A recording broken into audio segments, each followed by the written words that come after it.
Hello, and welcome back to the Awakening Philosophy Podcast channel. My name is Jed, and we are in the Socrates and Jesus Dialogue in Heaven book. I hope you are having fun because it is amazing. Where are we? Where are we in the book? And where are we within the lineage of Western thought, the lineage of the Western spiritual tradition, the lineage of philosophy? Where are we? Well, let me ask you this.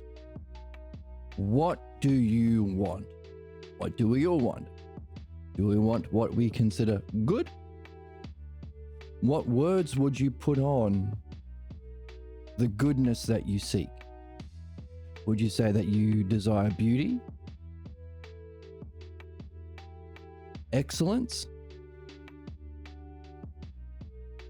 happiness or bliss, justice? Do you want to be with the most beautiful person? Do you want to be as beautiful as you can be? Do you want to live in a beautiful world, in a beautiful house? There's a song that, anyway. Do you want to live in a just world? Do you want justice and fairness in your relationships? Can we make a list of all of these words that describe the goodness that you seek and motivates you? Could we even rank those things? Those words? Could we reflect on those words and recognize that perhaps they all entail each other in a curious way? Is it really a beautiful relationship if there wasn't fairness involved?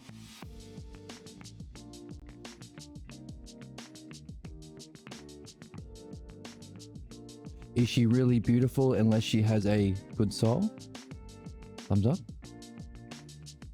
A goodness or excellence within her character? A desire to benefit those she cares about. So benefit, goodness, excellence, fairness, justice, beauty. They're all interrelated in a curious way. What an interesting set of words that we seek. By the way, to achieve these, you have to go out and do something.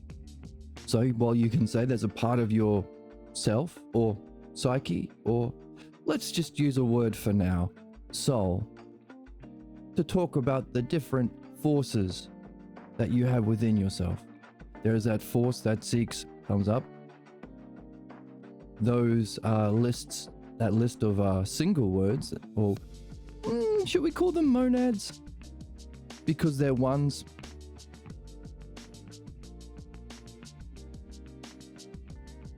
So there's something that seeks that for yourself, your goodness, in that list that we can reflect on and see there's an interrelationship between, but you have to go out to do something to achieve it, right? So there's another aspect of what we can call our soul that seeks outwardly. Lots of thumbs up today. Let's do hearts. Special hearts for today. Hearts for the stuffy. There we go. Stuffy has hearts for you. Something outwardly, that propels you to move outwardly in the world to reach those things, achieve those things, have those things for yourself inwardly. So there's an outward and an inward seeking. So by the way, in your outward actions, do you want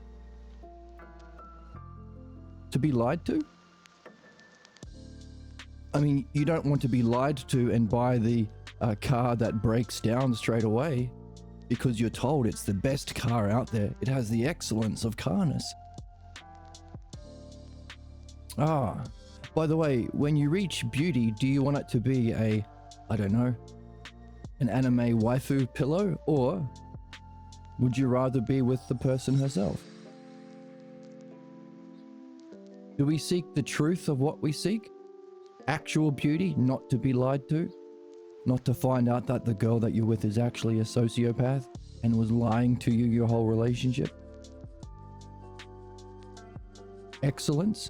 Do you want true excellence, or do you want to be a scammer and grift by convincing people that you're the best video game player or the best politician or the best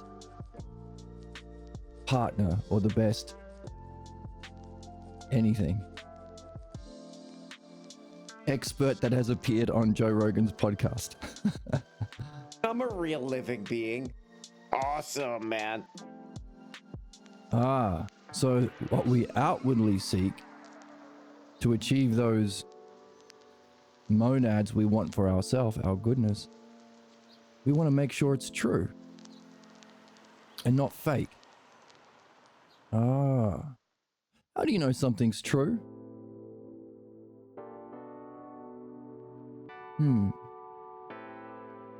When you make a true copy of something, does the copy have to reflect the model? Is that a true creation? When you draw a sketch of something, does it have to have the same number of eyes as the person you're sketching for it to be a true copy? By the way, when somebody says something that's true, does what they create, their words, have to reflect what they're talking about, the model they have in mind? When somebody says, oh yeah, I parked your car outside, their creation of words, for it to be true, does it have to also match the model? Can we apply that to the things that we seek? The things that we want to create for ourselves, should it match the model of that list? Beauty, excellence, justice, fairness, benefit, happiness? By the way, is the creation greater or lesser than the model?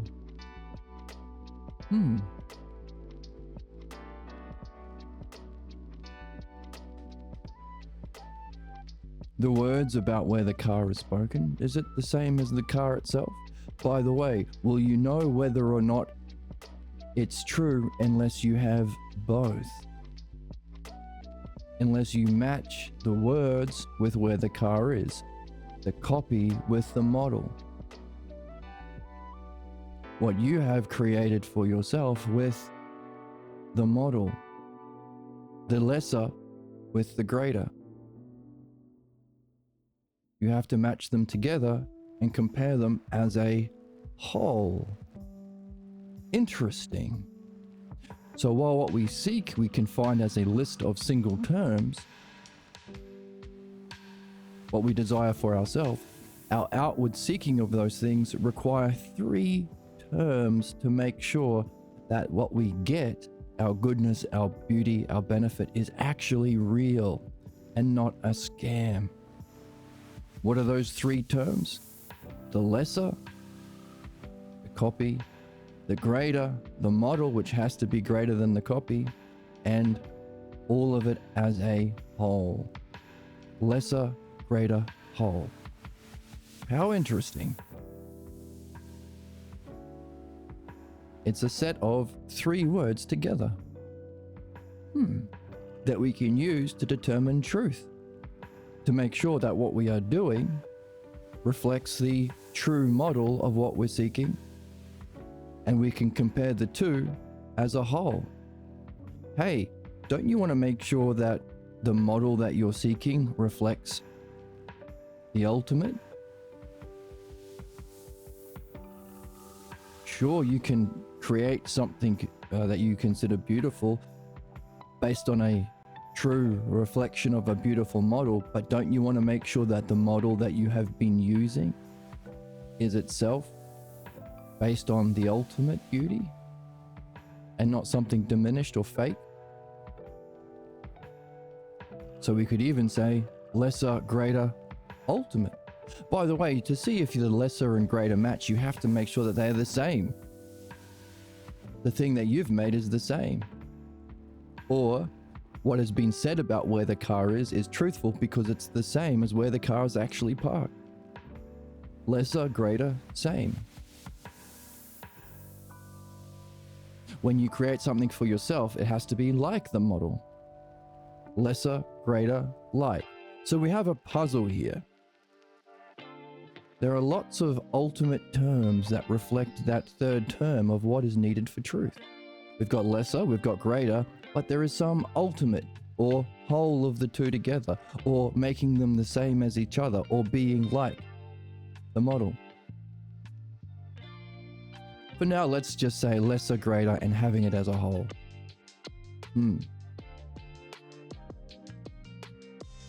Isn't that interesting? By the way,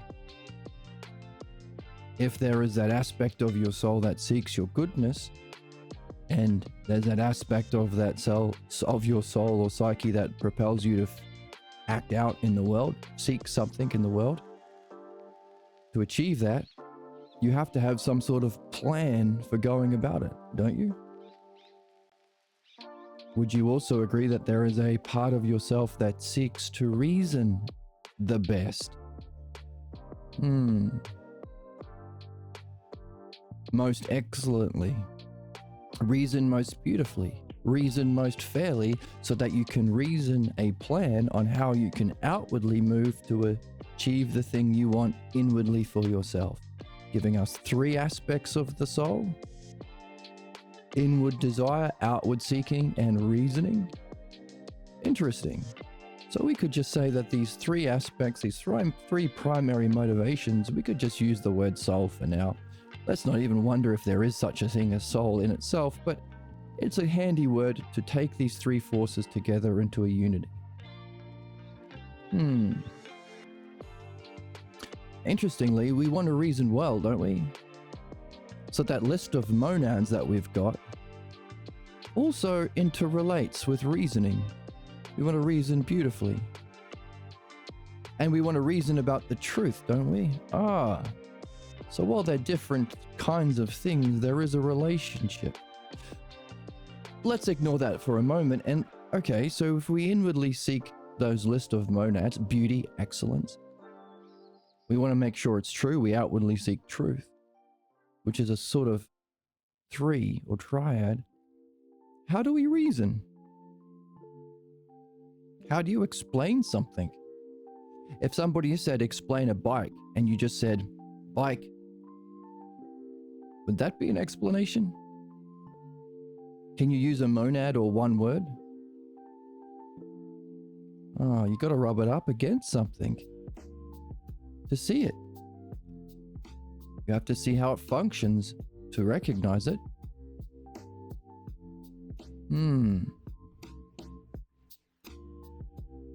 To explain it, you need to say more than just one word. You need at least 2.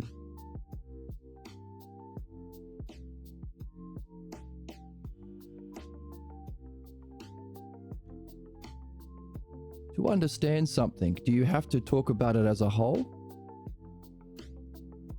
Understand a bike. What's a whole of a bike? What do you do with the bike as a whole? How does the whole function? By the way, do you have to also describe the parts? Would you be describing a bike if you ignore the wheels and the handlebar and the pedals? So for understanding, you have to talk about it as a whole and as parts. But to understand something, you have to bring the parts into a whole. Interesting. A pair of terms needed for that desire that we have to understand, needed to outwardly move and seek truth, so that we can achieve what we inwardly want, our goodness. Interesting. Reasoning uses a pair called whole. Hang on a second. To understand, do you have to explain the differences between a bike and a car? Or even the parts? Are you explaining the differences within the whole? But are you understanding it if you don't bring those differences into something that makes it the same? So you're talking about the same bike? Do you have to distinguish how the bike is unlike other things? It's unlike a scooter because you sit down. It's unlike a motorbike because you have to pedal it with your legs. But are there ways of showing how it's like other bikes so you can understand a bike and see a new bike you've never seen before and say, oh, I know what that is because it's like my description of the sameness or whole of bike? Can you also describe how a bike is like other bikes? So you have a understanding model of what a bike is that includes all of the things that are like it, but distinguished from all the things that are unlike it. So we seek understanding, and what are we using when we understand? Seems to be a set of primary pairs or duads, whole and part, same, different, like and unlike. Isn't that interesting? But we start with one, but we don't understand until we reach the other. We could recognize a bunch of parts, but we haven't understood a bike unless we've brought it together into a whole. So the parts seem to be lesser than the great. They're not equal. They're a pair, sure. They're complementary, absolutely. But are they equal? Would you rather have a part of a pizza or the whole pizza? So these terms that we've used to understand truth actually also apply to the duads that we use for understanding. Part is lesser than the greater whole. Interesting.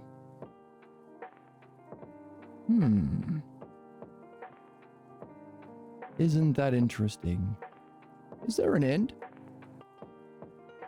I mean, if there is these three desires that motivate us, would that imply that there is a fulfillment of those desires?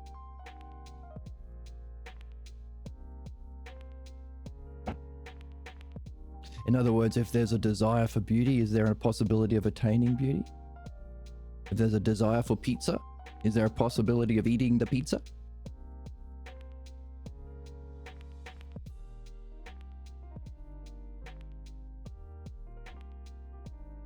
Could we therefore say, bringing these three forces together, that there is a fulfillment, a possibility for a reaching of our goal, what we sometimes call destiny or the ultimate goal, a purpose, as the fulfillment of those forces of our soul?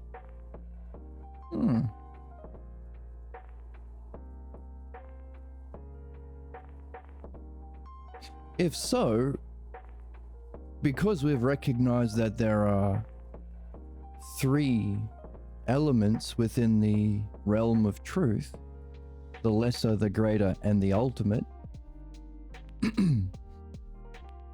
could that mean that there are three kinds of fulfillments of our desires? In other words, could you have a lesser model of beauty? Maybe have you noticed people who consider some things that are really ugly as beautiful? Some people who are psychopathic or sadistic or sociopathic, they seek a lesser or false model of excellence or justice.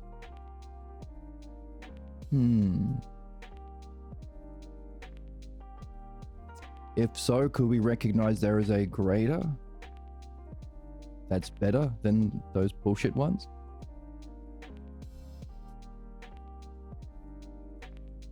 Is there therefore a greater or greatest model of beauty, excellence, justice, fairness, reality that we can reach our fulfillment in attaining?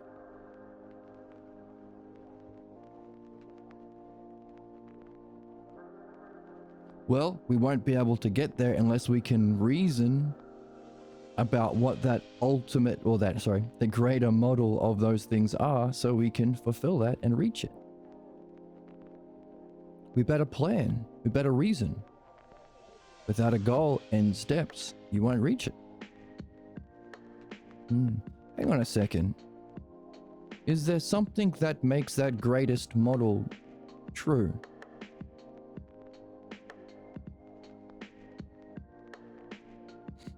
In other words, if that's the greatest or the truth of beauty, the truth of reality, is there something that the truth of reality or the truth of beauty itself or the greatest experience of bliss, beauty, justice, excellence, is there something that allows it to be the truth? What are our three terms of truth that we seek? Lesser, greater, ultimate, whole, same, something. What's the ultimate model then?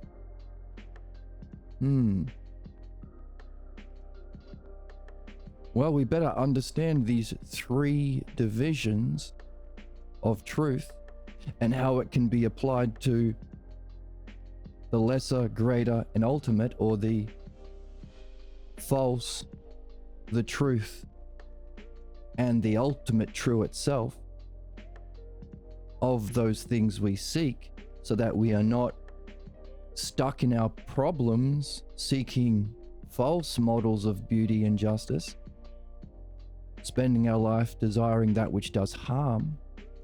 We better understand what that is. We better understand what the greatest is so we can actually direct ourselves to reaching that. And by the way, to really reach the end of our desire, what's the ultimate? Not what's the model of excellence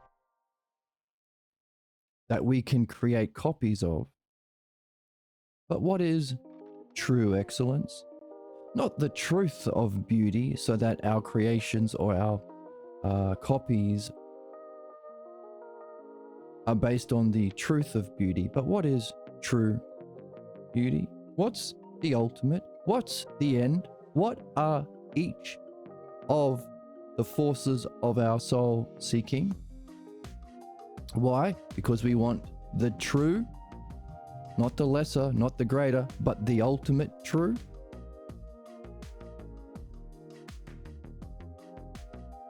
Not the false model of beauty that's the cause of our problems and suffering, not even the model itself, but beauty.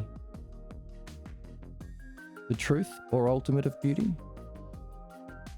Therefore, we got to make sure our understanding is also beautiful, fair, and true,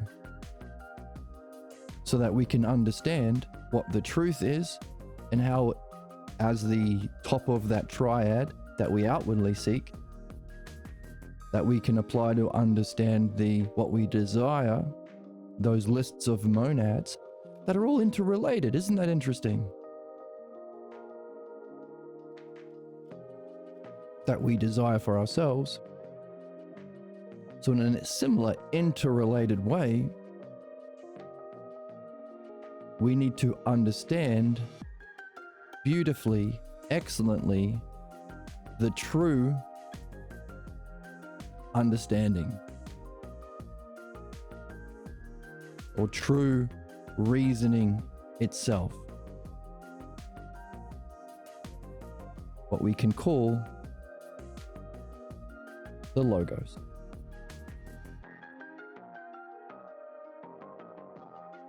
Logos is a Greek word that means all of those things together: reasoning, understanding, true, and the fulfillment of our desire. Telos is a fancy name for that. We're after logos, the logos. True ultimate reasoning that we can use to reach the true or ultimate of what we desire: beauty, justice, fairness, reality.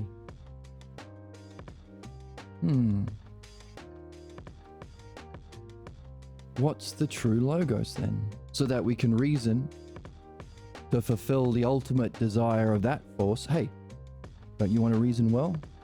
Isn't that why we go to school? Isn't that learning? Do we enjoy learning? Do we benefit from learning? Therefore, is there a desire compelling our reasoning or our desire for learning? Is there therefore a fulfillment of that? Is there an end? If so, let's call that logos.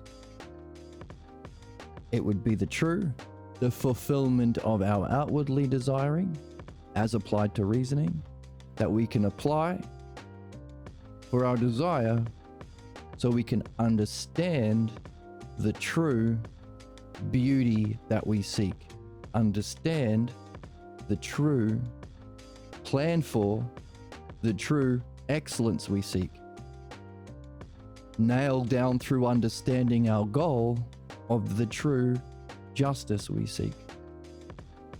Interesting. Well, our desire seems to be using these monads or ones, and our truth, the model or the system for truth seems to be a triad. What does understanding, what does that part of our mind that seeks to understand use?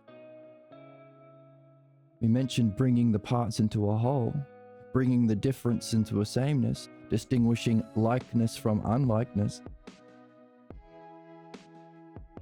Duads.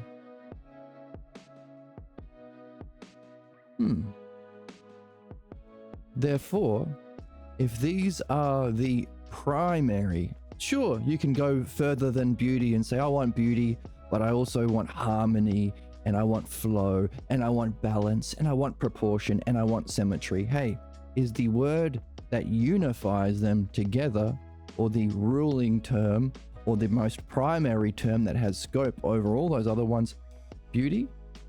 Are we simplifying our task? Same thing with truth. We can understand the paradigm or model, lesser to greater to ultimate, with analogies. Painting, make a copy based on the model, but you want to make sure the model is actually a true kind of model, so that's even based on something. Saying a word, hey, the car's parked outside, matching it to the greater where the car's parked, but you won't know if it's true unless you have the whole, both together as a whole, and you can compare them as a whole. That's analogy. What's analogy? Analogy is itself a copy, a lesser, to reflect the greater that's only true if the two match as a whole. So while we can use analogy to talk about analogy, or use analogy to talk about the primary three units, we can simplify our task by saying truth fundamentally uses three elements: lesser, greater, ultimate. What are we doing? We're bringing the manyness into a one. We're bringing the parts into a whole by unifying it in simple terminology. You can make a spaceship out of Lego. You can make a DeLorean out of Lego. You can make a Millennium Falcon out of Lego, but you're using the same basic units: a square block and a, rectangular block. Lego blocks. You know what Lego is.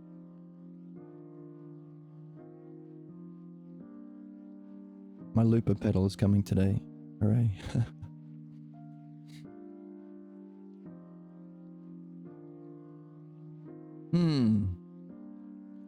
Oh, what are we doing?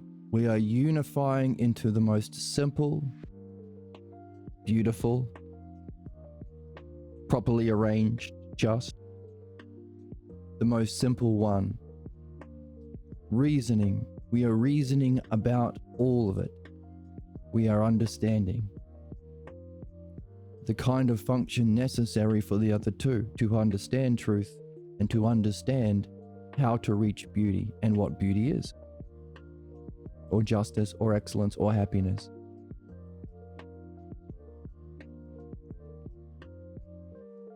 Equally so, you could break down a whole and part. Hey, shapes, right? There's a limit. Well, there are extremes. There are parts of a straight line. That's the beginning of a line and the end of the line. And there's a middle. And you can distinguish that from a circle. Well, the extremes or the parts are equidistant from the center. So there's some parts for you, a center and extremes. And now you've got what you need to make every shape that's ever existed. Every shape is a combination of a circle or a straight line and a straight line. But while you can look at the extremes and the middle, a straight line you could say is where the middle is equidistant from the extremes. Wait, in between, maybe? A circle, all extremes are equidistant from the middle part? Sure, but see how that's one step down? This is the utilization of wholes and parts. So we don't even have to get into all the manyness in the parts. We can unify it into simple language. What are the three? What do you seek for yourself? Your happiness, beauty, fairness. The monads of logos. But you want to make sure that you distinguish what you achieve or what you outwardly seek. You don't want to be grifted to. You don't want to spend your life being a slave to some cruel, evil stepmother. You don't want to be a slave to some charlatan in some cult. You don't want to waste your life for some billionaire making his life better and yours worse, because money is relative, remember? So if you earn $10 an hour and your boss is earning 100, you're actually making yourself poorer, because every hour he is getting $90 more than you. And because we know that money is relative, $1 million yen is not the same as $1 million, because there's more yen out there. He's getting more, we're getting poorer. That's something fundamental we have to realize. But you don't want to spend your life like that. Truth.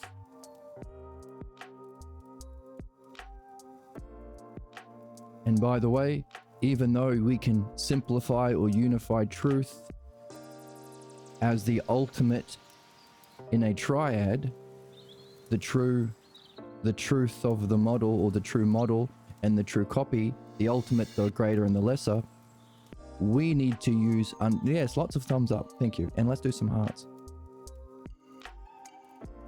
I said, let's do some hearts for Stuffy. Do we do hearts? Stuffy? How do you feel, Stuffy? Oh my goodness. My heart not good enough. Go this way. There we go. And then the Stuffy's hearts. Look at it. We want to use understanding. Therefore, if we can unify in understanding the three primary units of truth and how they apply to what we all seek, a oneness, can we understand all of human motivation, human functioning, both success and failure? Let's see if we can. By the way, the question is, where are we in the history of philosophy, the history of Western thought, the lineage of spiritual learning, and in the text? This is where we are. We're pulling together everything we've read in the text, which is itself the culmination of Western philosophy and spirituality. So in the Western tradition from the ancient Greeks, but it is the paradigm of spirituality itself. So that within the lineage of Western thought, philosophy, and spirituality, this is the book. And this is where the book has led us. So this is where we are.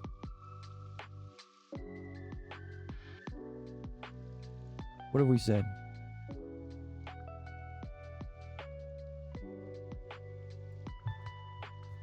And for those who have been following along this week, this is a review, kind of, but it's worth bringing it together into a unity again.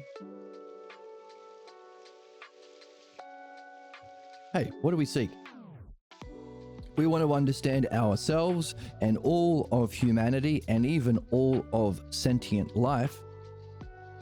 We desire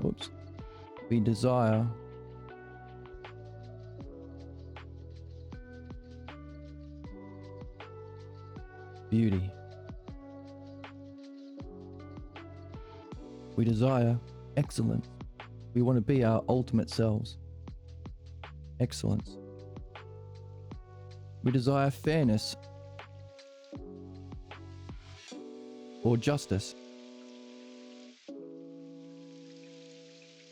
Fairness, justice. We want to know reality.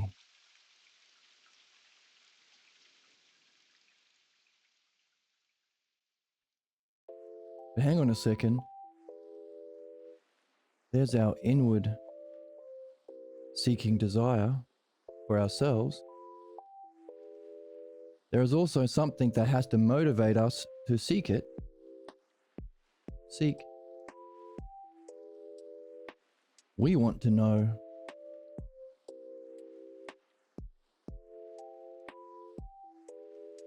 the truth. What is true? You want to know what's true. It can be, what's true then can be reflected into a model of truth. But even that can be reflected into a distorted or a copy. Some kind of copy.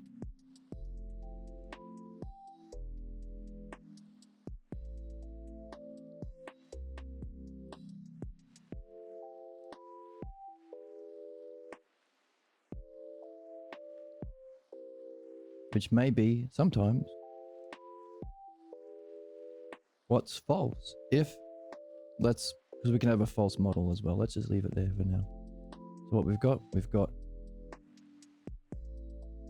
could recognize the copy is itself less than the model. So we have the lesser.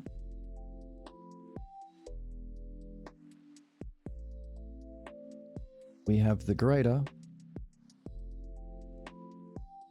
And we have the whole of the two, or the ultimate.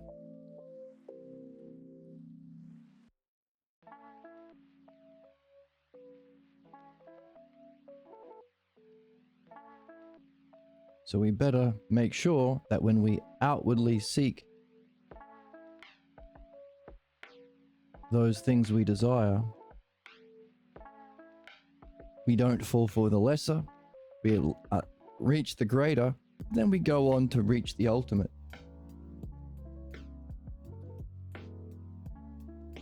So you can say this is our belly.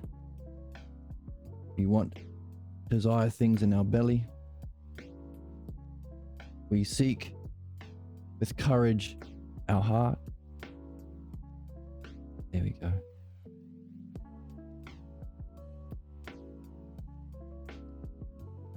But we have to reason.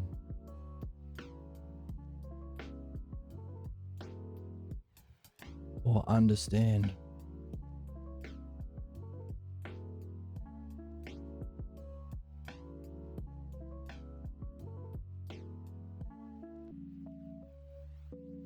Let's say thinking.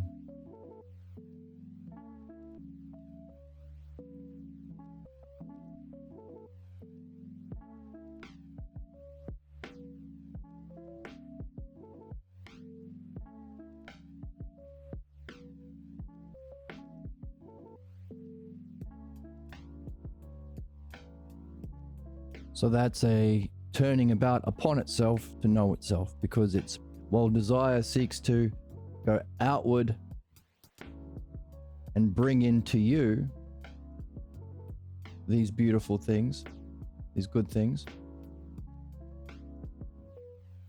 Seeking is an outward movement. Reasoning is a turning upon itself, because you're turning upon the principles of reasoning itself. In other words, you can apply it to the physical world, to apply it to your seeking, but it's principles. What are those principles? Whole, part, same, different, like, unlike. What else?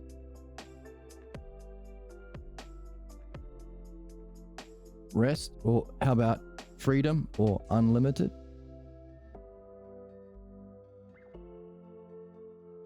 And limit. By the way, you can be at rest when you reach it. Hey, in principle, if there is a desire, there has to be a coming to rest or an achievement, but there has to be some seeking or motion. Motion means you're cool as well. Look at all her motion. And finally, that motion happens in time, but there has to be, therefore, if there is time, there has to be these principles. These principles themselves exist out of time. All of these things out of time. Why? Because if some beautiful thing in time falls apart and becomes ugly, does the principle of beauty change?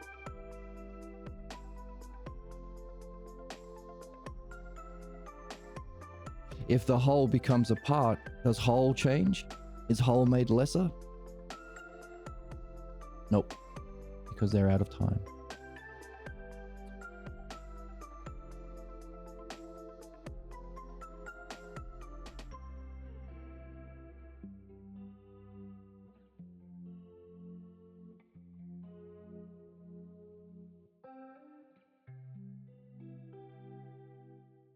So this is where we are. If you're a thinking person, this is what we're doing. This is how you think. You use these units like Lego blocks and you apply them in your outward movement to make sure that you reach the truth about what you inwardly desire. That's what it means to be alive in your head. Belly, heart, and head. As a metaphor. So we need to somehow understand what makes something lesser, greater, and ultimate so that we can apply this to what we desire, which motivates our entire life. It's the reason we are alive. In principle, using the fundamental three aspects of our psyche or soul and their fundamental units within which they each play. How can we use that? Well, if it's a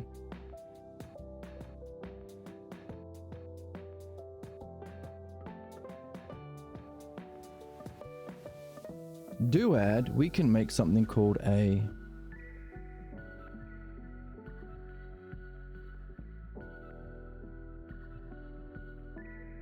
Venn diagram.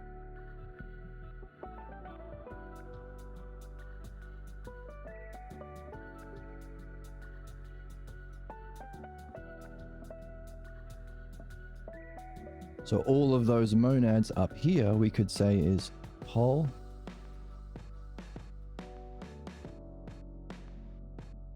same, like,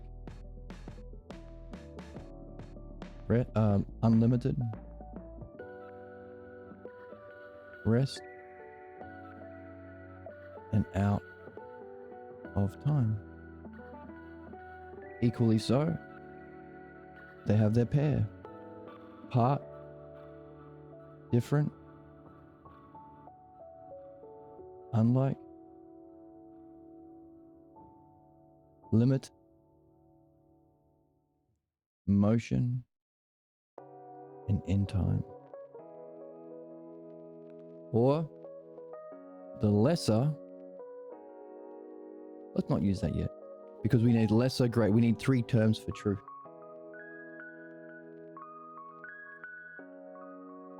Therefore, can we see within this? By the way, why does it have to be a Venn diagram? If this is the whole, there has to be a section of reality where parts can function as a whole for things to have parts in a whole. But there also has to exist a section where it's just the parts of your bike is just a collection of parts in the garbage. There's no wholeness. You can't ride to the shop. But also there has to be a section where the whole is beyond parts. Otherwise, if the reach of parts was all the way up here, parts would be greater than the whole, because they can be both lesser and greater.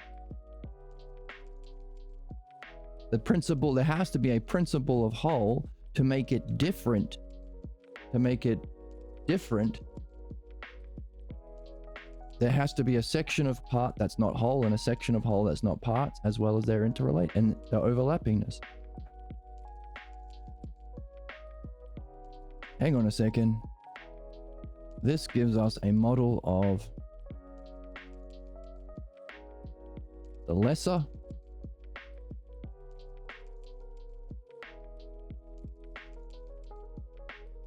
the greater, lesser where it's just the lesser without the greater where the two can come together, and our ultimate.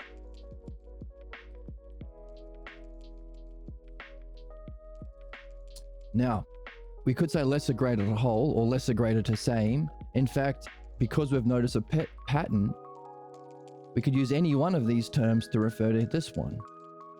But here's the thing. We need to distinguish these terms applied here from these terms applied here. If our, which is, by the way, truth. What is true? Ultimate, greater, lesser.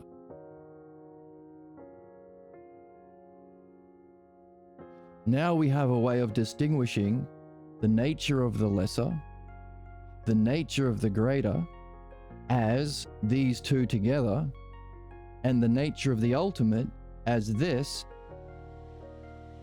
transcendent of that.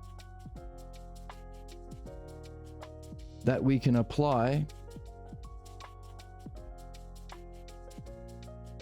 to the monads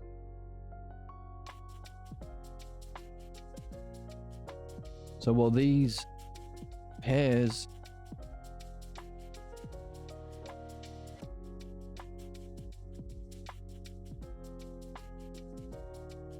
apply to what we reason into a one,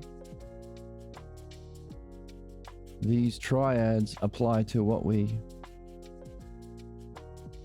seek in true. We also have what we desire, our good.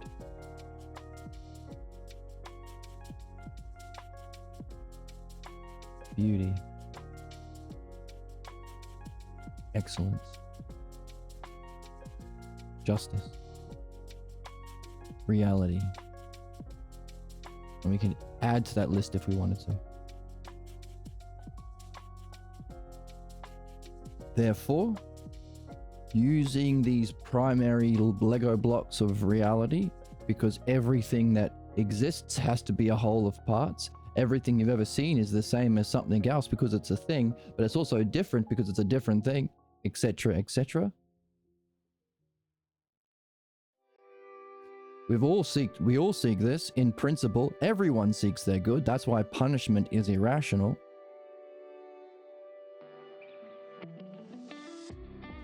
No one seeks to eat the poison sandwich. They would only eat the poison sandwich if they think it actually does them some good. Maybe they can throw up some alcohol they've drunk so they don't get alcohol poisoning. That means, in principle, we can understand the nature of human problems. These things applied to the lesser So human problems, these applied to the lesser, which is the parts different from the whole.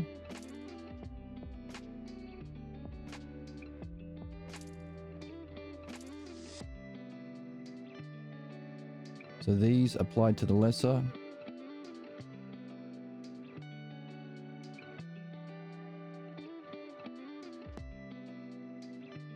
The lesser, that we can understand what the lesser is, the parts disconnected from the whole, equals human problems. If we all in principle seek our good, we could have a part of the good, or what's different from the good, or what's unlike goodness, or what limits us and stops us from freedom, keeps us always running around in conflict and stuck in time, not able to perceive the reality that transcends time. That's human problems. The principle of human problems.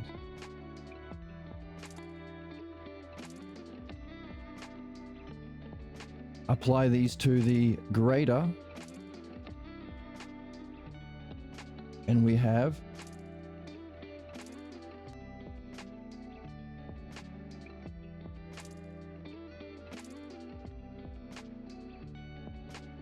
truth.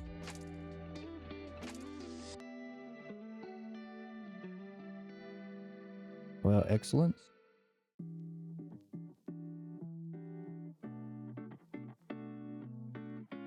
Or the truth of the model. So the model of justice would be that which has the whole of humanity and accounts for all parts. Human problems would be a political party or a family who says, or a religion that says only our part are the chosen people. Only the rich gets to have fun. The poor have to suffer. Only the Jews get to rule the land. The Palestinians have to die. Only the Republicans get to have etc., etc., etc. All human problems in principle. But also a true model of justice has to account for the whole of humanity and care for the parts as well. Has to account for all differences in human personalities and cultures, but also unify humanity in a sameness. How are we the same? Are we all the same in that we are in this model of evolution, of spiritual development, of the lineage of Western thoughts, philosophy, and spirituality? Are we all within this? Has to account for all movement in time, but allow for us to reach our destiny, which has to exist outside of time. So allow to meet all human needs in time, all physical human needs, but also account for all of our psychological needs. Things that are out of time, our mind, learning, education,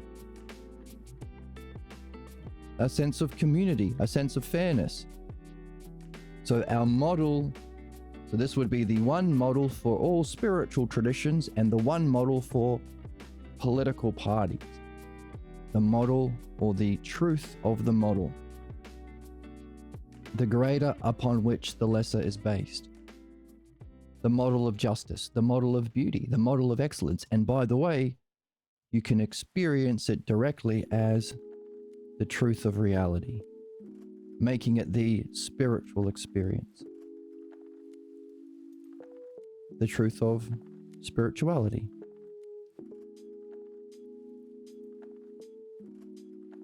Our ultimate goal, hey, by the way, even in knowing the truth of reality, knowing the truth of justice, is there something or someone knowing it? By the way, if there is a whole of all parts, it has to have a cause. Or we could even say it more simply than those questions that might be a bit confusing. Those questions make it personal, by the way. By saying, in principle, there has to be a section of the whole, or any of these terms, that are primary units for everything we've thought, but also perception itself, experience itself, and existence itself. There has to be a section that is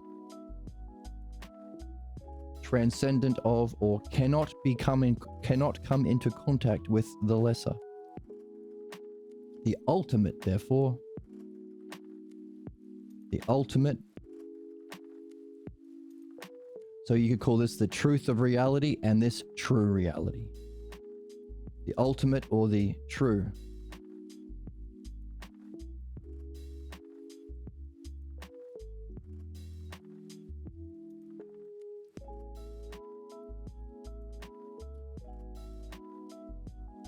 So,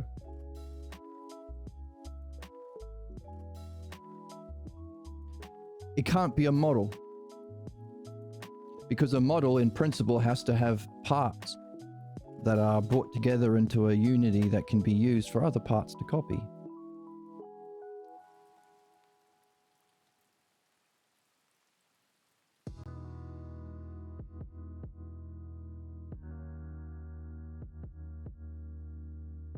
Here is another duad that fits lesser and greater.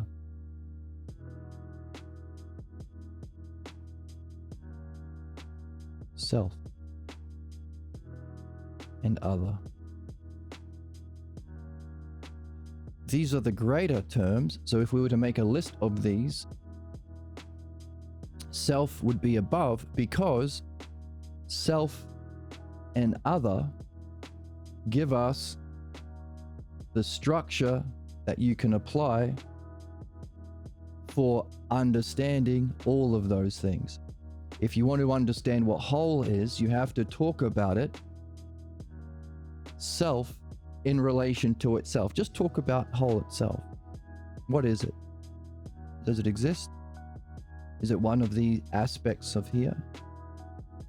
By the way, you can't really see it unless you also see how that's definition. You can't really see it unless you see how it functions. So let's use a lesser analogy. Talk about what a bike is. Just itself. That's all.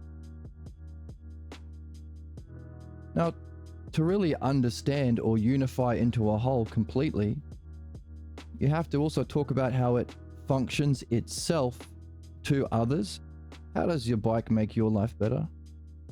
How does the bike help you get to the shop? Demonstration.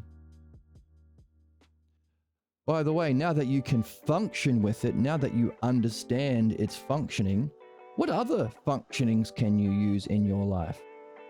Can you do wheelies? Can you join the BMX team? Division. So that's that functioning to another other. Here's another other. The girl you have a crush on. Can you do a sweet wheelie and impress her? After she's impressed by the wheelie, what would she do? Would she want your bike? Would she buy a bike herself? Or after you've impressed her, do you want to relate back to your bike and look after your bike? To explain a bike, do you have to talk about how you have to chain it up, how you have to grease the chain every now and again, keep the tires pumped? How do you, as an other, relate back to the bike after experiencing all of those things? You can apply that to bikes. You can apply that to all of these words on the board. What's beauty itself? What's sameness itself? What's lesser, greater, or ultimate itself?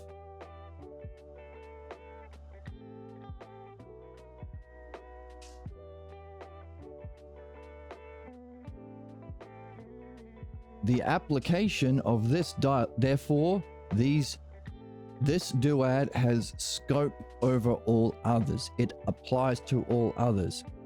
Therefore, the use of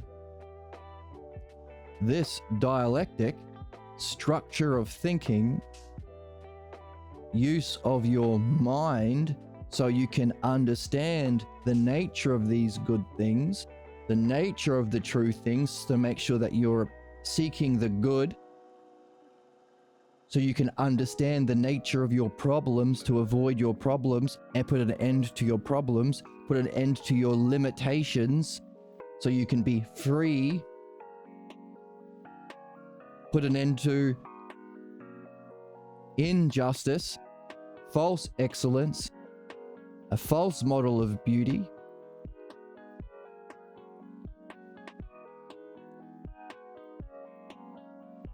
Therefore, these things applied to the lesser,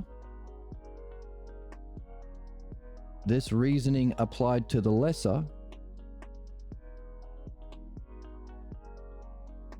where should we put it?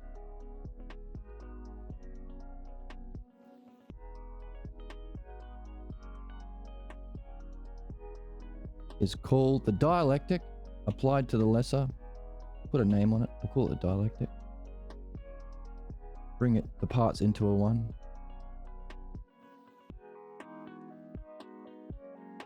The importance of naming.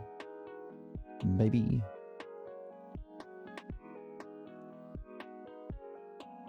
Call it the dialectic. This is the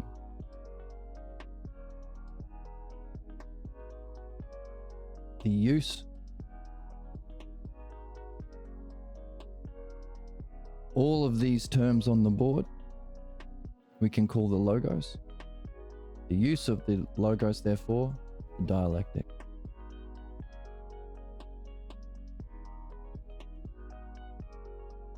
Therefore, if we all seek goodnesses, we better understand what they are. Dialectic. Define beauty, define justness. If we all seek to remove our problems, apply a dialectic to here. Therefore, the purpose for any living being seeking their goodness that has the capacity to reflect on itself and use language is to master the dialectic in principle, always, forever. Applied to the lesser,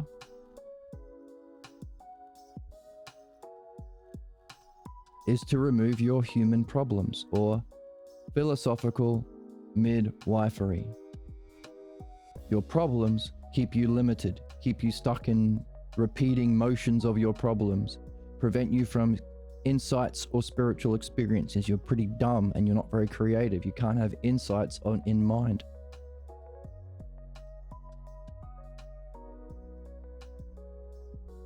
Applied to the greater,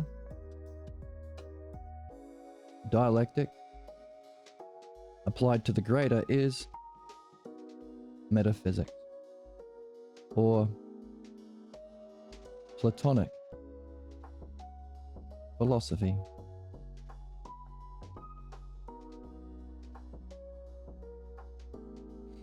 To know the model, to understand what the model is in principle, to understand each of these terms, which themselves are not physical things in parts,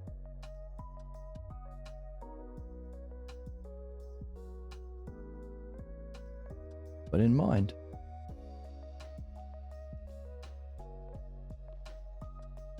Therefore, we can also recognize that this model can be used to understand the nature of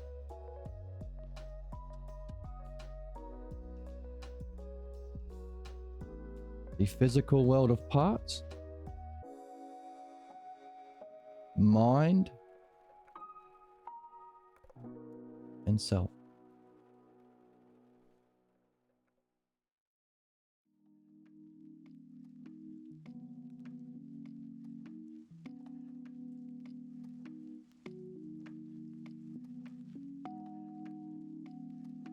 This dialectic applied to the ultimate, the one, the true, and the good,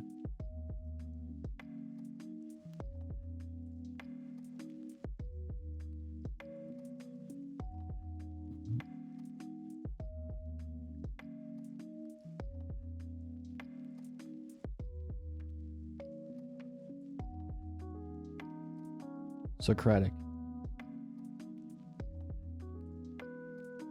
Philosophy. Go beyond Plato to reach Socrates.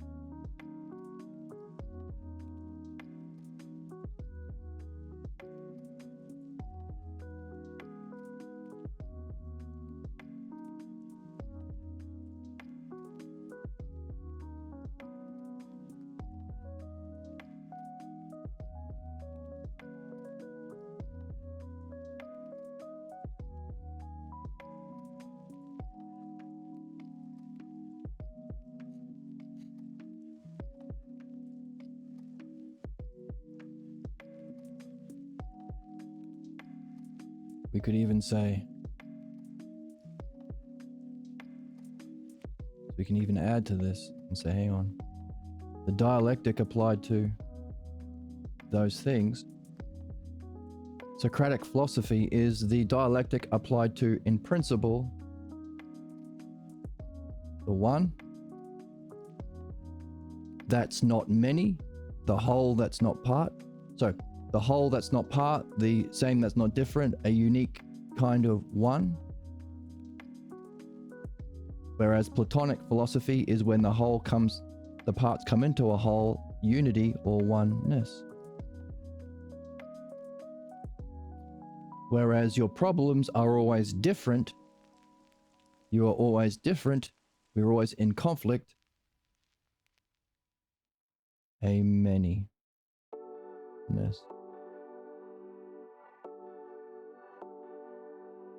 We seek not the goodness of bringing the parts together into a whole. I mean, yes, we do, but beyond that, in Socratic philosophy, we seek the good. While the model accounts for the goodnesses we use as the model for justice, making the one political party the Platonic philosophy party. In principle, always, forever, any galaxy, any universe, any multiverse, because these are not opinions, these are principles of reason, perception, existence themselves.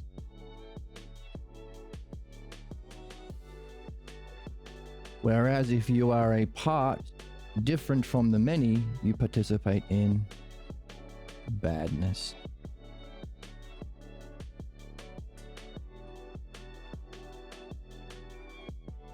Finally, the truth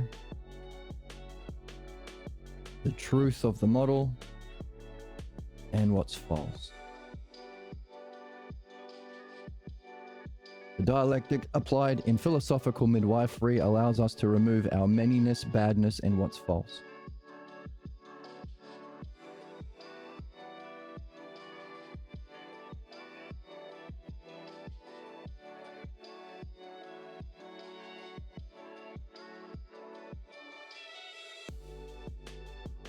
The true self, the truth of the idea of self, or the beholding of self, or the model of self, the knowing of self, and the false is the false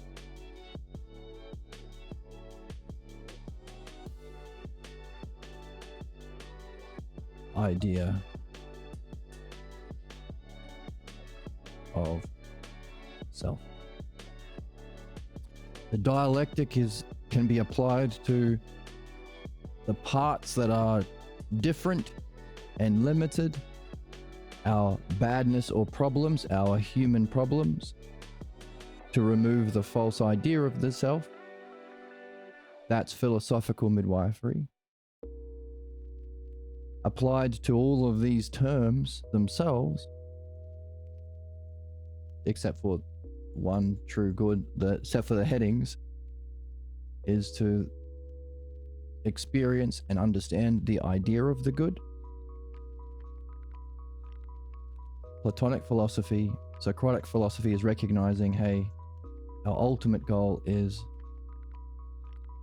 the desire we seek, the desire we want, our desire, we want to seek the ultimate of that desire. We want the ultimate beauty. We want not mediocrity, but the ultimate of these. And you can only do that by using understanding to recognize this Venn diagram so you can understand what it is you are seeking so you can get what you want. Therefore, the force or the purpose of all life is to reach this, which is done by understanding the dialectic, the one, the true, the good self, which is Socratic philosophy, which is our ultimate goal. You can't do it unless you're also doing midwifery to solve human problems. And to reach that, you can go through the doorway of the true model of justice, sometimes called the brilliant light of pure being, the whole of all parts, known by mind.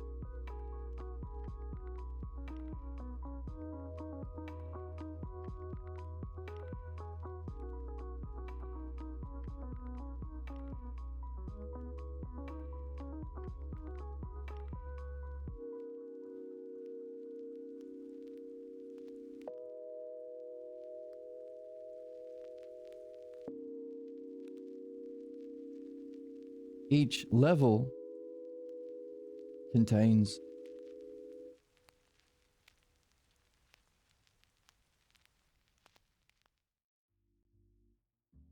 a model and its functioning. A model and its functioning. A model and its functioning. A self in relation to itself and a self in relation to others. A model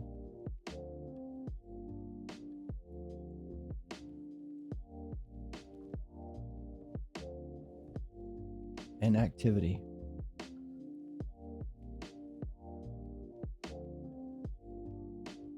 A model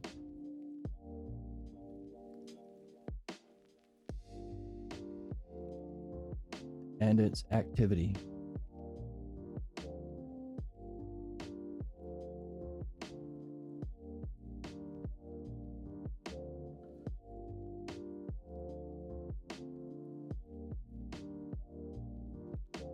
That you can know and you can function through. Function through.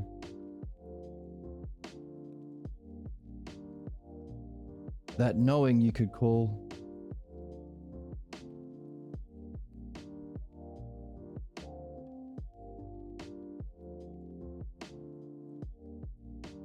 logos. Sorry, the knowing is ousia. Turn around and know it. Logos is how you use it.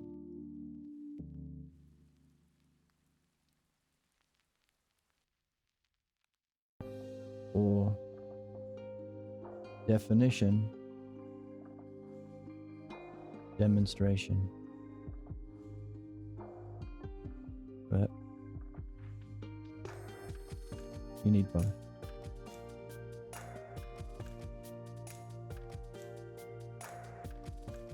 Therefore, we can recognize stages of human development,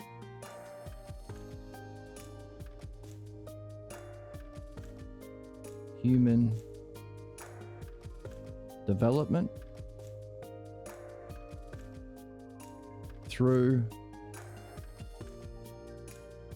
cognitive functions.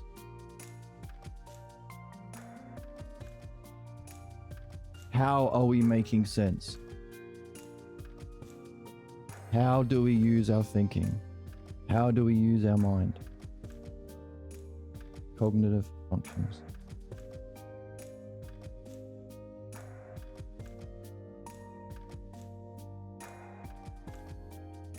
We know that we've got the parts that are not whole, giving us the fake model. The fake or pseudo model. And so what are we doing? We're pulling in these words from here. The false model, which is causing our badness or problems, keeping us disconnected. Because that's the lesser. Not the one, the manyness. Not the good, the badness. Not the true, the false. A false model causing our bad, disconnected, or bad functioning.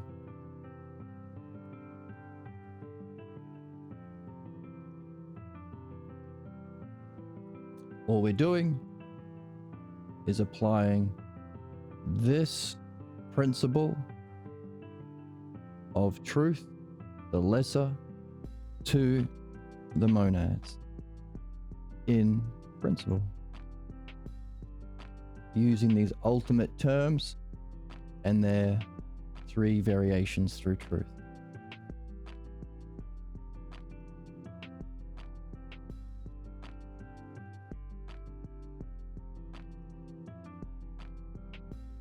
So we've understood the stages of human development and cognitive functions here.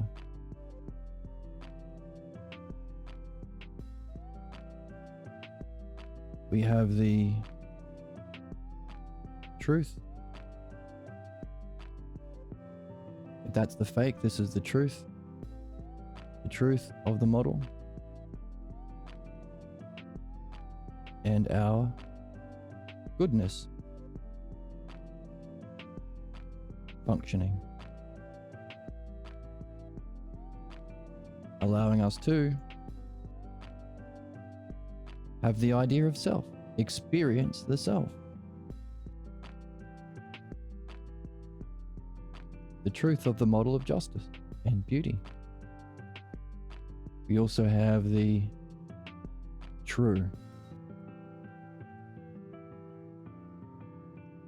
allowing us to function in the highest good.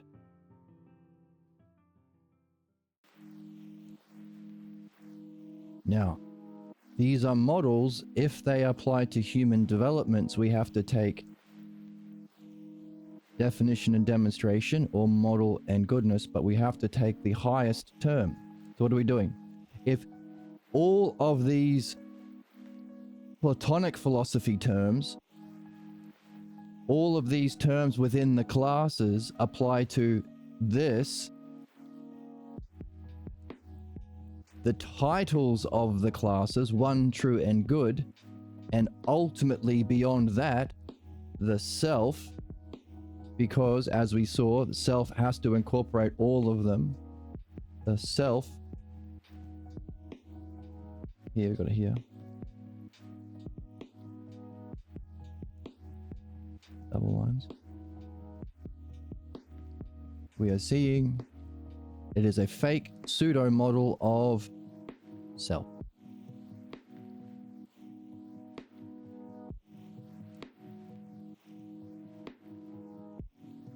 Self itself. Definition. Causing a bad functioning to self or others. Therefore, the model upon which human badness, divisions, and falseness functions is the cognitive functioning of belief. Belief. A pseudo model of self and reality.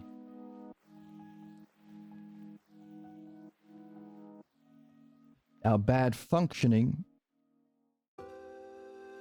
materialism, is the name, or denying mind. There is no mind It's just the physical world. There is no whole of all parts that we perceive as mind. It's just the physical. The democratic left, the establishment left, are allowing the believers to take over, because those of us who say, by the way, there is a model of the whole, there shouldn't be any fascism, there shouldn't be any slave labor camps, there shouldn't be any murdering of innocent citizens. You shouldn't be allowed to be a part attacking the whole. That's the establishment Democrats. The bad functioning of materialism. The conditions for human problems, or the activity, which is the activity that itself derived from a belief. Either they're wolves in sheep's clothing, they're actually believers and they want to be a part of a clan where beliefs come from. The false model is based on a clan, a false model of unity. I'm actually a billionaire or politician. I'm going to keep capitalism alive, says the fascists in charge of the establishment Democratic Party. So I'll let the fascists do their fascist shit so long as I get my bag. The true model, remember, it's ousia, where you know, that's knowledge. Therefore, we can understand the functioning of all people who are causing problems. They are believers having a fake model imitating what it means to be a knower. Donald Trump, Elon Musk, all of the people around both of those people, and Putin and Netanyahu and all of them, they are not doing nothing other than imitating. False model in principle, not just them, anyone,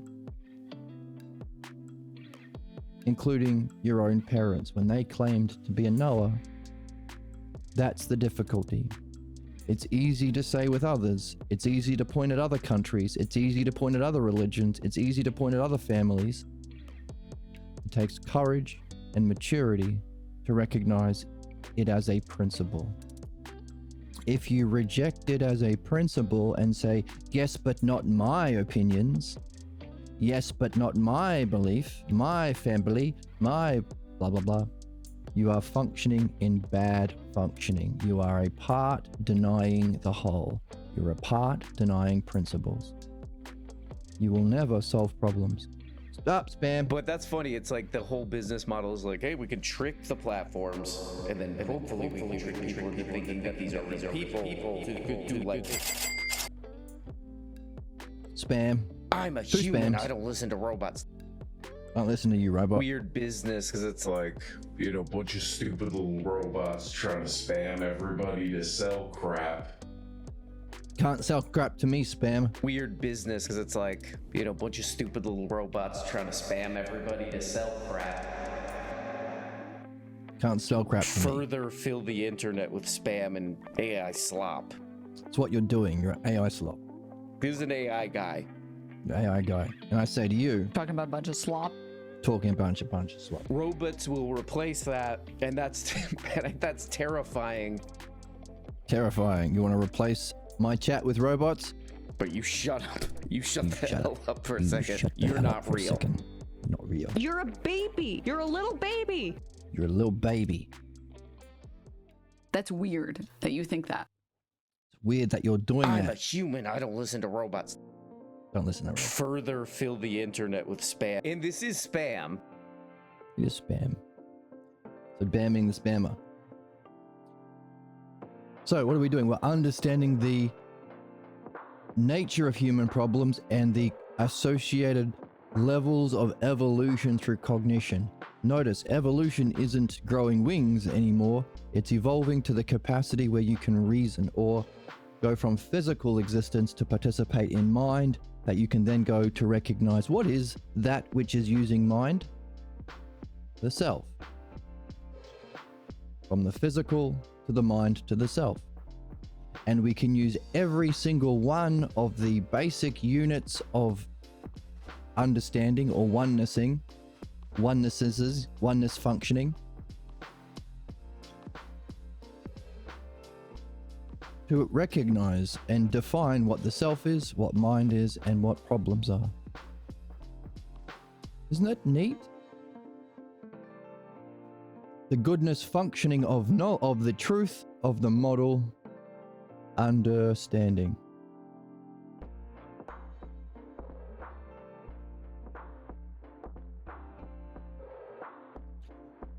By the way, can you ever get into understanding if you spend your life saying there is no mind, there is no self, I don't exist, it's just physics? Can I put it in a test tube? Then it doesn't exist.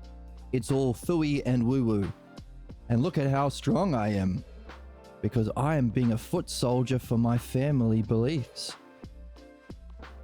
My family's not Platonic or Socratic, and I can find a Platonic philosopher that comes along and I can shut him down. And look at me being a good foot soldier, like a Jew. I'm a good Jew when I kill a Palestinian. I'm a good Christian when I kill a heretic. I'm a good Muslim when I kill a infidel. As we've seen on the text, false model. You must kill if God tells you to, as Abraham was instructed to kill his son. Sacrifice what you love and kill human beings. The underlying principle or model, the false and fake model of pseudo excellence, pseudo justice, pseudo beauty. It's the fake one. It's fake. To deny that of anyone or to punish people for having problems is the bad functioning. It denies mind. It denies that all problems are in principle understandable by this model here and solvable through the activity or the goodness functioning or activity of understanding. Understanding solves problems in principle for always. Now, what we want to know is, hang on a second, that's fantastic. It's fantastic to be a good person because you can function in a good way to understand human problems, and you can use that functioning to revert upon the model to awaken yourself to the apprehension of the model. Meaning you can help others or undo the chains that drag you down and pull yourself up or jump up. Two kinds of functioning. So we want to know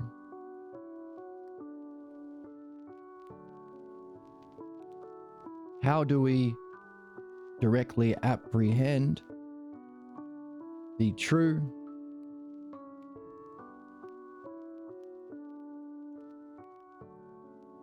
the one, and the good self. Because this, in principle, is that to which we move. Everyone that has a belly, heart, and brain, or a desiring, we desire the good, we need to understand it to reach it, and we better make sure that what we seek is true. The true, the one, the good self. Meaning, the good functioning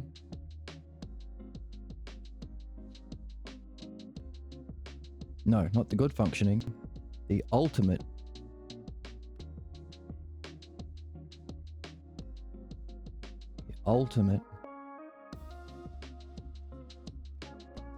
good, true, ultimate's true, good functioning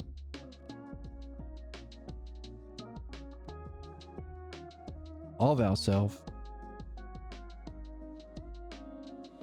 So while the model is of self,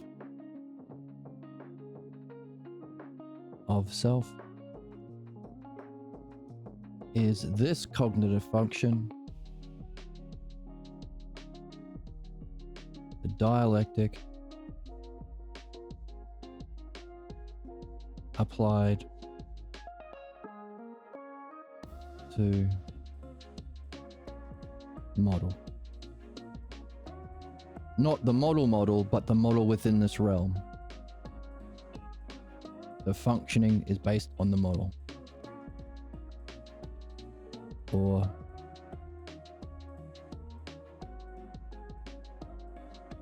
true, the one, the good self.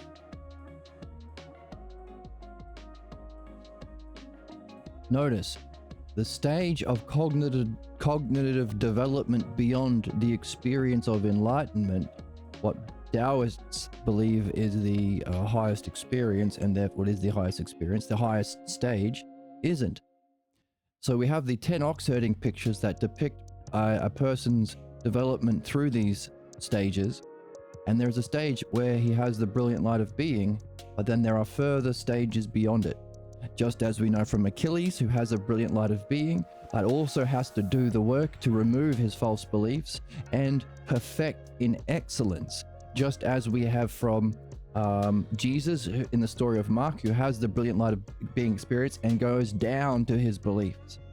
We have in Homer, we have Odysseus, who has that wisdom experience of knowing with understanding, but Penelope has to be even greater than him to set tasks to make sure he doesn't have his problem. We have to purify the bad and perfect the good. We have Hercules, who reaches it, who has a functioning of self with mind out of time, that includes all of time, and functioning ideally in time with the shadows in Hades. And we have the ideal woman, Penelope, who has that and is even more clever than Hercules, because she, with the struggles women have in our world, has to be even cleverer to be able to recognize the problems of others, because women have to win the battle without joining the fight. So Penelope has Odysseus coming back, and before she will share her bed and her life with Odysseus, she has to make sure that not only does he have wisdom, but he's purified his problems. Human beings have both. A perfection and a purification. This is also expressed with Diotima. Through love and if you are someone like Penelope, or you seek to be like Penelope, and you find someone seeking to be like Hercules, you can develop through the physical world to experience the model of beauty itself, but you have to use that as a model from which you can derive true excellence. If this is the truth of beauty and excellence, you have to go from the truth to the true. And we can recognize it as she's just using she's just using all Diotima. Diotima isn't so smart and clever. She's not so good. I'm kidding, of course. Because all she's doing is using this. Hey, Socrates, you start by seeing the lesser copies of beauty in the physical world that you seek, because we all seek it. So while Parmenides helped Socrates with his reasoning, Diotima helped Socrates with his desire to know the truth. You have to have all three. If you're not thinking, you can't reach the truth. If you're not seeking the truth, then you can just tap yourself into the matrix, or in whatever version. Accept your fake model, accept your bullshit religious model or family model. But you have to have some desire. You want beauty, you want excellence, you want happiness. Diotima said, hey, there's love, the seeking of a beauty. Don't you want true beauty? You start by seeing copies. You see a beautiful streamer, and you're like, oh, I would like to be with that person. And then make sure you pick one with a good heart and good mind, because together there's three people in your relationship. There's you, her, and the model of excellence that you seek. Hercules, Penelope, Odysseus, Achilles, you can use any one of them. Or you can take the principles of all and say Zeus. There's you, her, and Zeus. Or you, him, and Zeus. You start by the lesser imitations, Now, there's two levels. There's the imitations in mind that cause our problems, which is our false beliefs. So most relationships, people seek someone just like their mummy or their daddy, and they end up functioning in the same way they've functioned in their house, or seek to bully others as you've been bullied, inflict onto others as what you have suffered. But you can just take it to the physical world and say physical expressions in the physical world, in the physical world of beauty. Until you elevate to mind, can you see, hey, start with beautiful bodies, but very quickly in the physical, beautiful souls, beautiful minds, beautiful systems in culture to create a just universe, just reality, the model of justice for politics and spirituality. Beyond that, hey, what allowed you to perceive the model? Was it a kind of study? Knowledge? Beauty of knowledges? Is there a single knowledge of all knowledges? Is that what we're writing on the board? Opening you up to perceive the model, the model of beauty itself, which Diotima says that's truth. Now you have to go from truth to true excellence. Now we recognize beauty and excellence are both monads within the category of desire. Or what do we desire? Goodness, or the good. So we can say we desire the good, we seek true, we reason to bring things into a one. So while she said you have to seek the true or the ultimate excellence, now that you've reached the truth or model of beauty, we can chop and change and have fun. We are unlimited because we have understanding. You can say equally, we need to find the ultimate beauty, ultimate excellence, ultimate fairness, ultimate justice, ultimate reality. After experiencing the truth of reality, the truth of justice, the truth of etc. So, whether it be Homer or Xenophanes or Parmenides, because Parmenides gives, Xenophanes says it's the one. The whole of God is one, not oneness. And it's what's seeing, hearing, and thinking right now. So Homer is our first dude. He said, by the way, here's Achilles, Odysseus, Hercules, and Penelope who've reached it. Xenophanes said, by the way, the goal is the one. Parmenides says you won't reach the one unless you have understanding. You better learn the dialectic. That's your purpose here. And he gave us a dialectic on the one self, which we can now recognize as the ultimate good or functioning of self, to do a dialectic applied to the model. The true self, the one self, or the good self. Diotima said, yep. By the way, that's also the true excellence you seek in a loving relationship. Love and logos. Now we can understand what it is. We can understand the nature of human problems. We can understand the activity to solve human problems. Notice, no suffering, no punishment. It's this, a dialectic applied to the lesser to address the manyness, badness, or false, behind which is the false idea of self, which is nothing other than a belief as a cognitive stage of functioning. Notice how believers follow religion, believers follow Trump, believers follow Netanyahu. Whereas the best people in the world, I'm cute. Like, it's cutie pie. the people who are the greatest and live on my soundboard. Hey man, wouldn't some kind of future where people have all their whatever basic needs met of shelter, all this crap, and they could do whatever the hell they want, wouldn't that be good? No, it wouldn't. So someone like saying things like that, or Imagine people changing their positions and improving for the better. saying something like that. The problem is that you can't reason someone out of a position that they didn't reason themselves into. So you have to do midwifery. And also the others on the soundboard, they're up there too. No one seems to be learning or growing or addressing actual problems.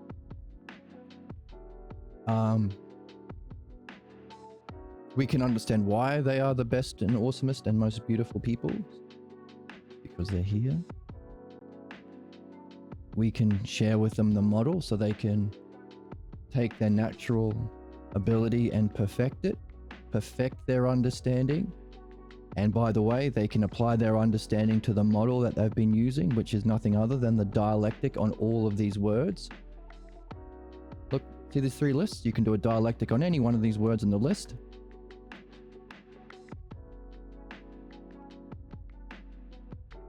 Which is just the activity applied to the model, which can bring you from your understanding to knowledge. And after that brilliant light of being experience, you can reflect on it and actually ask questions. By the way, what was the model it is based on? If you can intellectually, not as an experience, but intellectually understand it has goodness, truth, oneness, and intellectually distinguish all of these parts you've been understanding along the way and using to be a wonderful person in your life, what's its cause?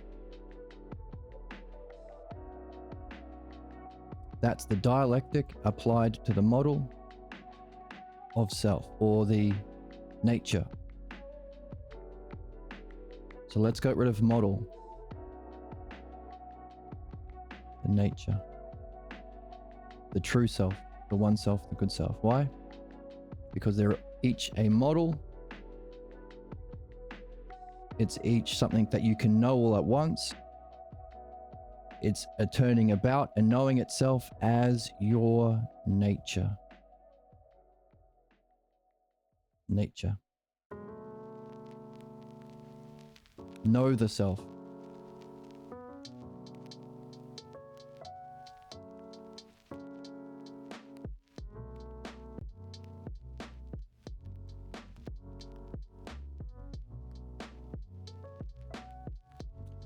Now, nature or your functioning, or nature or activity, the nature or your expression, or ultimately play. Where's the joy? Where's the joy? Where's the whimsy? Where's the childlike wonder, dude? Yeah.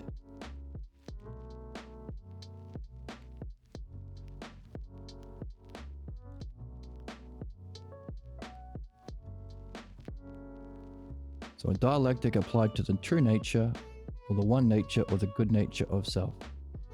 The highest use of the logos.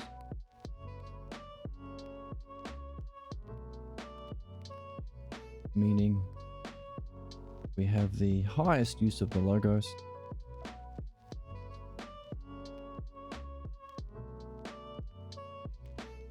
Logos upon highest. Now, highest sounds like greatest, so we could say ultimate logos on the ultimate ousia.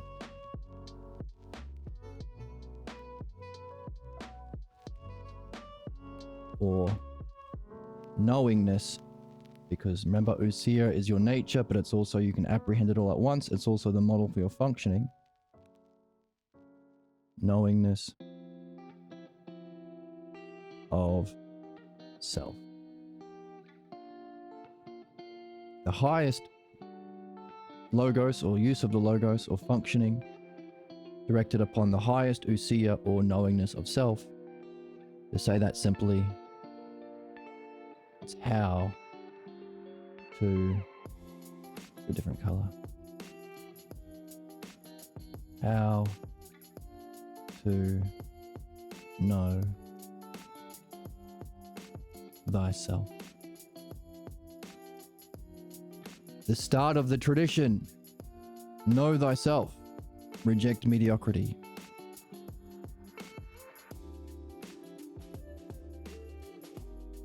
The culture from Homer, 800 BC. By the way, it's possible for the best Odysseus and the worst have to do both. Understanding the whole, understanding your problems, Odysseus, Achilles, the nature of problems, and applying the dialectic to solve them, removing the many, the bad, the false, and the false idea of self that underlines it. which is a cognitive model of belief and a functioning through materialism or any use of the logos to deny mind or the whole. Anything that says there's just the physical world, or we can just be physical Christians in a church saying kumbaya, we can't know the mind of God. It's mysterious. Now keep in mind, these cognitive functions you can move back and forth between. Materialists don't consider themselves believers, even though they follow a false belief that they haven't addressed through the dialectic in midwifery. The left say we're not fascist and Nazis like the right, but have you found the model?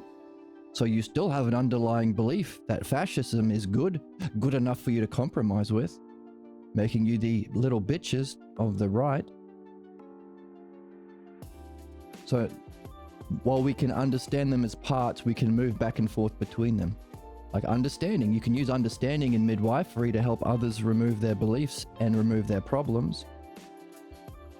You can also use understanding to reflect on the model. To go from understanding to awakening and knowing. By the way, in the book, we're at the stage where we're seeing dream analysis is therefore the best activity because your dreams give you both experiences in states of mind of knowledge that the dream analysis dialectician can allow you to reflect on, to understand and re-experience, making it a kind of meditation and learning. It also gives you your functioning in your world that causes your problems and gives you clues about the underlying false belief about self that causes them, giving you what you need for perfection and purification. But also dreams can give you this even greater state of self that's even harder to see because it's not a brilliant light or insight experience. It's not a whole of all parts. It's a kind of whole without parts. It's the highest kind of usia. And the more we do this kind of highest or ultimate good functioning of self, or the highest or ultimate activity, the more we can prepare ourselves to recognize the states of self when they happen, and they happen in dreams too. Making dream analysis the greatest activity we can participate in because it gives us what we need for removing our problems, perfecting our excellence, and reaching our ultimate goal of knowing the self.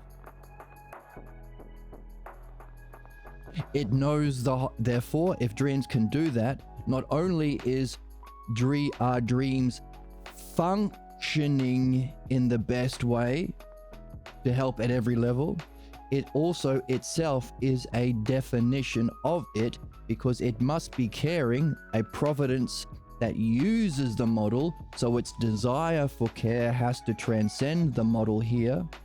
Wisdom, it uses wisdom, can know you as the part, so it knows the parts, it knows the model, it also knows the whole. Because it knows your goal, it knows the self, it knows the journey through multiple lifetimes and reincarnations, so it knows the parts going back and forth through the whole. This is reincarnation here.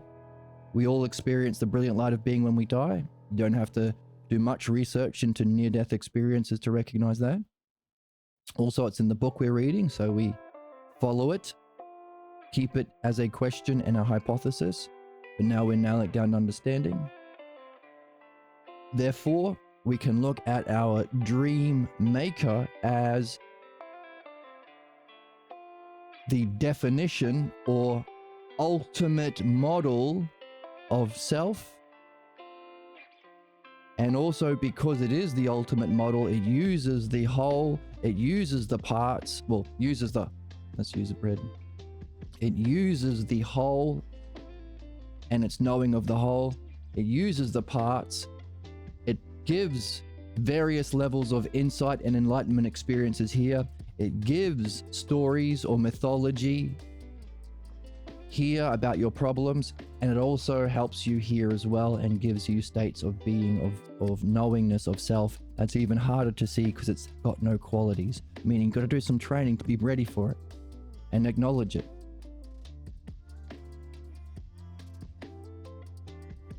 And it does so through the dialectic. It's not literal. It gives you a copy of a story with you fighting dragons that reflects the model of excellence and ultimately can help you know the self. It uses truth. Therefore, it knows all three levels of truth: the self, the model, and the copy. The self, mind, and the physical.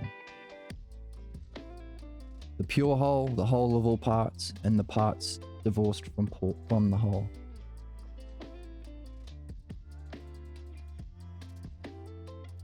Giving us stages of human development. It makes no sense to punish materialists or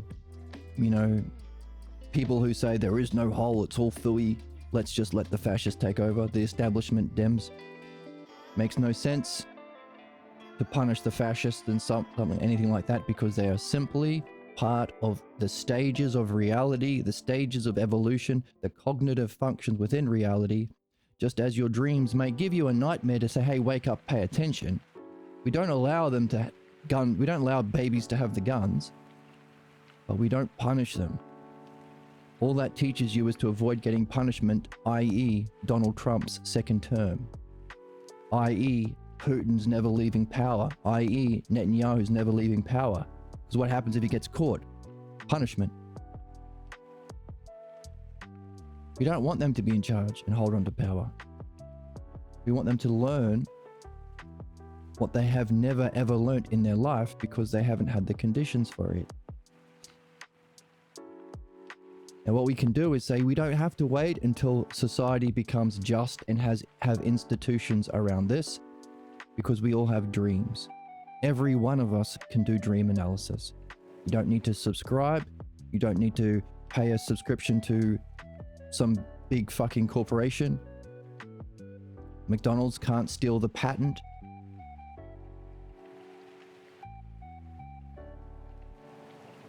You can even join our Discord to find others to practice dream analysis. As you practice dream analysis, you take part in the highest functioning of self. And while you reflect on that and benefit from that, you can also reflect on what that means of the model or the dream maker itself. Meaning you are bringing yourself and your mind to match the model and functioning of the dream maker. And it's through likeness that you're raising yourself to the self. The highest functioning on the highest state of knowingness of self.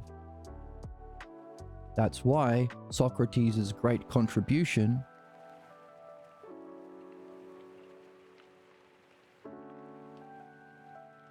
what's the goal? What's the first principle? What's the maxim that started? Know thyself. Don't have a maxim, you're in trouble. Know thyself. If whatever you're doing doesn't involve you knowing yourself, it's meaningless in principle. Homer says it can be done. Here are some stories of people going through it. Then often he says, by the way, the ultimate thing is a whole, but it's a one. And by the way, it's immediate. So you can reflect on it at every second of every moment of every day. What is the whole that's watching? What kind of a whole? By the way, you won't know what kind of a whole that's one unless you do the dialectic. That's Parmenides. Diotima says, yep. That goal of knowing the one self as a unique kind of whole that you will only see through the dialectic is also the goal that you and your beloved can reach as the ideal relationship. And as you do that, you will reach beauty, or the truth of beauty, beauty, the model of beauty, go on to true excellence. Diotima, Socrates learnt from both of them and said, well, while Homer, Xenophanes, Parmenides, and Diotima were dead on the ball, dreams, the greatest activity and even a necessary activity is dreams. Greatest activity for the reasons we've described, but necessary because it can give you the clues of that which you cannot see yourself. And even though we live in a culture which is opposed to it because cognitive functions of materialism and belief, capitalism, dreams.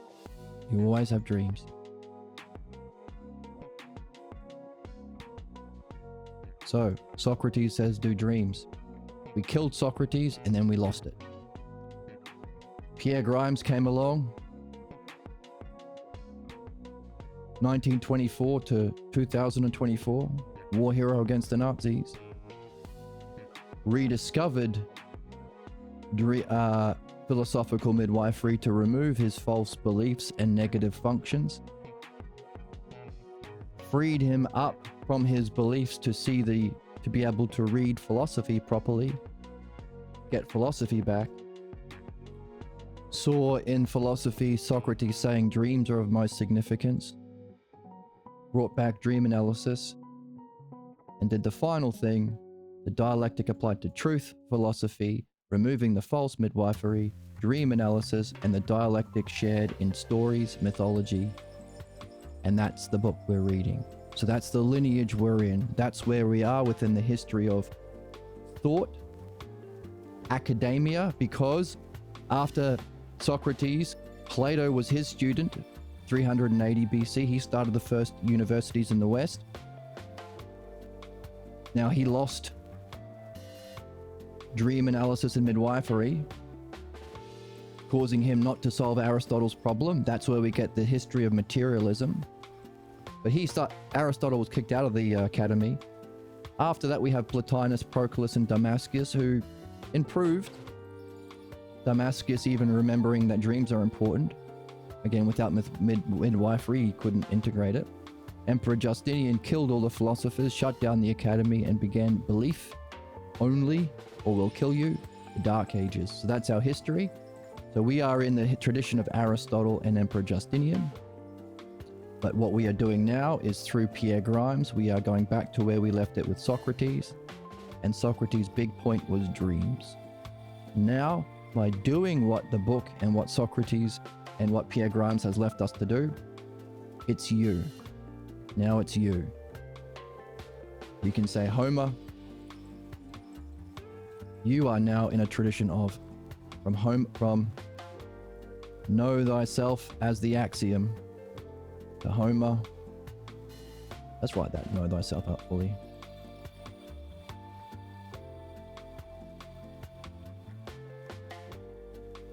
And for each positive, you can include the negative. So know thyself, the negative would be reject mediocrity. Don't settle, don't give up. Know thyself. To Homer. To Xenophanes, the earliest written philosophy we have. Xenophanes.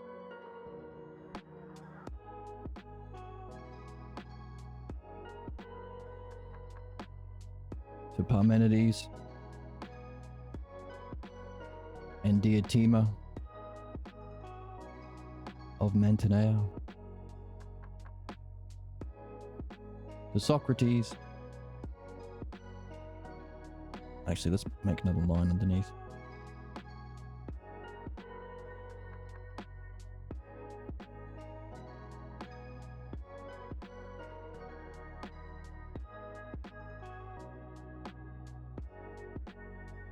Xenophanes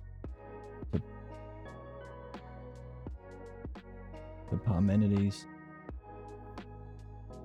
and Diotima, to Socrates, to Pierre Grimes,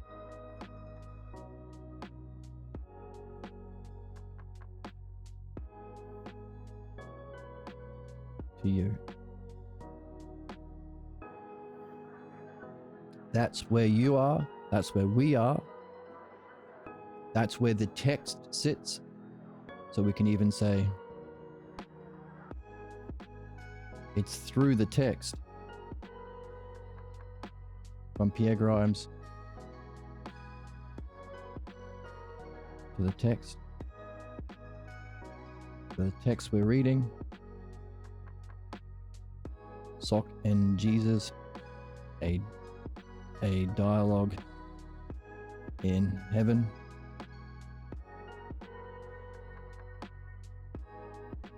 To you. So our question for today was, where are we in the history of philosophy and spirituality of the West and the academic tradition of the West? Where are you? Where are we?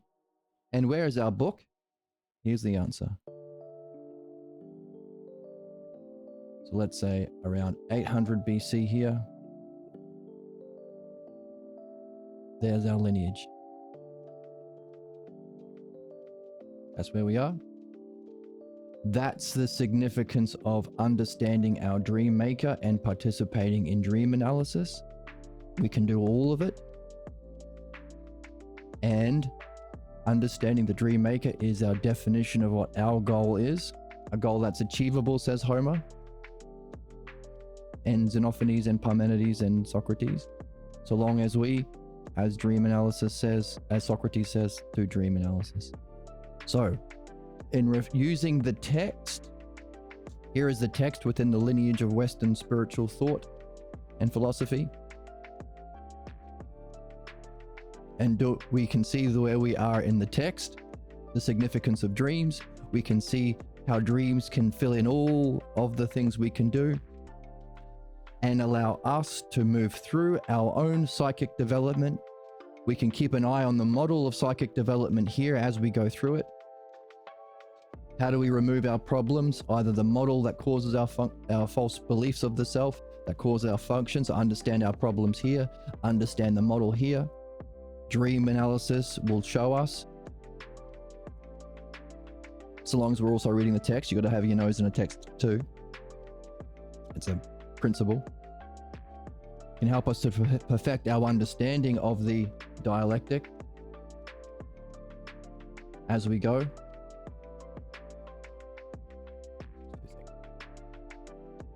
Big boy. Dreams will help our reading, and by the way, that's where we learn the dialectic, that's where we practice the dialectic. And also the dialectic applied to the model and helping yourself and others remove their false beliefs and negative functioning. Will also help you with this. The ultimate functioning, the dialectic applied to the nature of the true one good self, the highest use of logos. To see that there's the inherent logos of the self, the inherent one true good nature, understandable, seekable. So everything the inherent true nature of the self, the understandable nature of the self, the reachable nature of the self, the beneficial nature of the self, the good nature of the self. That's all the logos.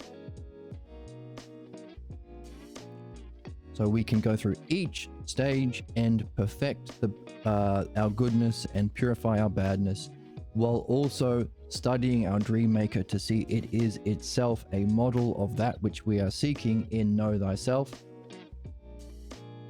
while recognizing that our goal is to, while we purify our bad and while we perfect our reading, we're also at the same time doing the third thing. We can do all three. We can do midwifery on the bad. We can do perfection of Platonic philosophy on our understanding, and to get into this brilliant light of being as often as we can, with as much understanding as we can. But at the same time, we can also be working on our dialectic and doing the dialectic on the actual one true good self, which is the highest functioning, which is our ultimate goal, to know the self. We can do all three in dream analysis and wondering about the dream maker, who we can do all three because the dream maker functions in that we can participate in the dialectic on dream analysis, demonstration itself to others, which implies it must itself be the definition. Self itself, meaning our own dream master is our highest self that we are seeking to reach ourselves. That's where we are within the lineage. That's where we are within the text. That's where we are within the lineage of the Dharma or spiritual academic tradition. Yo, welcome. That's the significance of what we're doing. It gives us what we need to solve all human problems, perfect all human excellence, and reach our ultimate purpose, destiny, goal of knowing the self. It's doable in principle. We understand why. We understand why it exists necessarily. So it's not a blame game or a shame game. And we understand the significance of the text we're reading.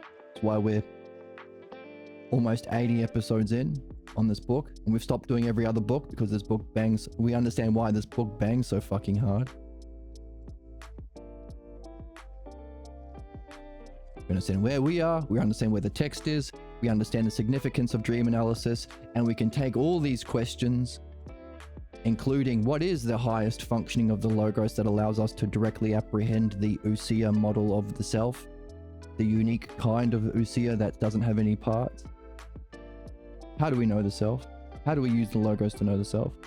That's the question we're taking in. How do we use the logos to know the self? How can we use an understanding of our dreams to do that? And how can we see the dream maker as our model for one who does that itself? That's where we are. Pretty neat, huh? What do you say? Okay, go ahead. Is it neat? I don't know. Come on. What if a chimp had a cell phone? Who would he call? I don't know about that, but what do you think? Where's the joy? There's only two options at the end of the problem. There's only two options at the end of an argument. One, you're wrong, but now you always get right about it going forward. So you got To learn something, which is always a plus. Or two, you're right and you get to revel in being right. It's a win-win-win-win-win. Bless you. Excuse you. Bless you. The more holes, the better. Didn't know what I was aiming for with the sound drops there. I think it's so awesome. Oh, but it's awesome anyway. That's where we are. I'm going to take a quick break to top up my copy, and we'll continue reading with this question in mind. How is the Dream Master the self? How can we become like the Dream Master? And how can we ourselves learn from our dreams to do this greatest activity, while also getting rid of our problems and perfecting our wisdom at the same time? If this is wisdom here from the book, the model and the functioning together is wisdom. Human problems, therefore, is our false beliefs and our functioning. So these two together is our color. Two together is wisdom.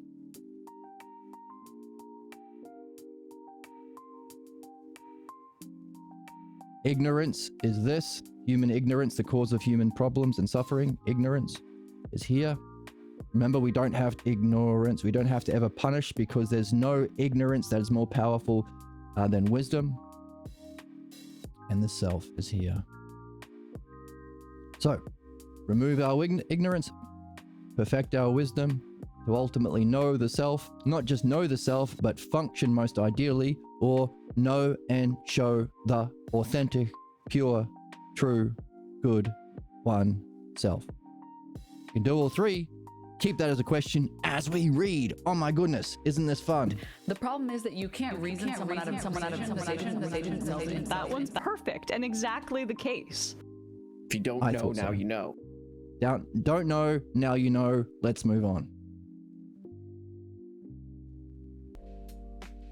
Here we go. Take these with us into the reading. Let's go.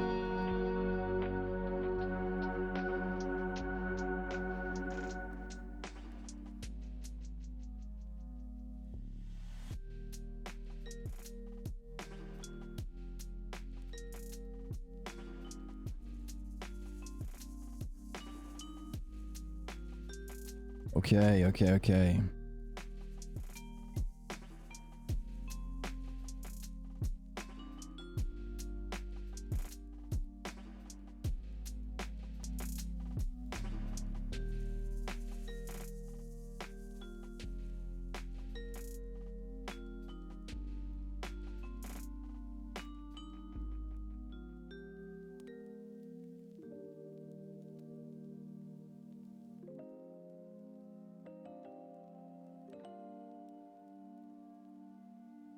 Excuse me. Okay.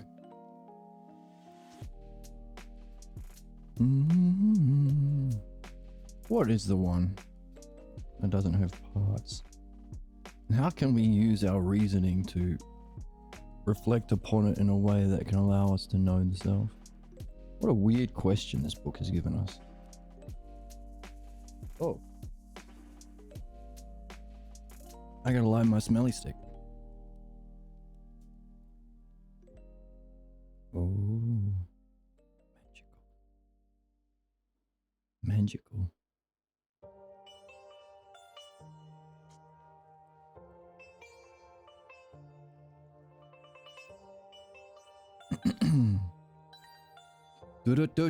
Do. Let's go. Let's go. Let's go.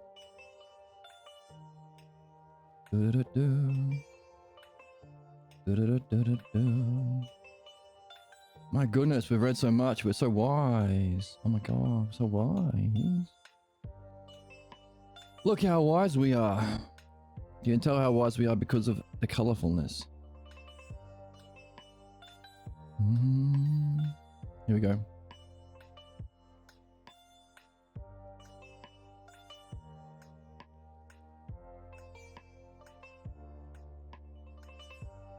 This is where we left off.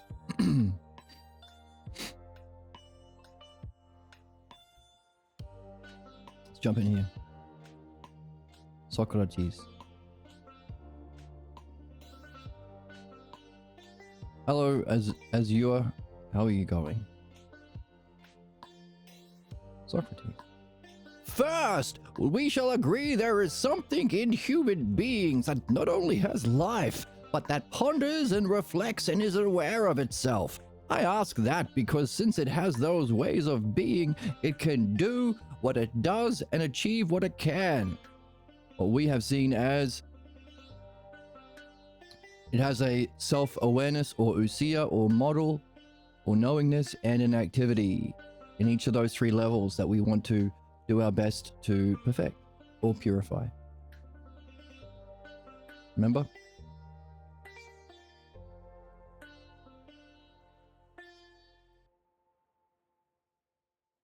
This one and this one.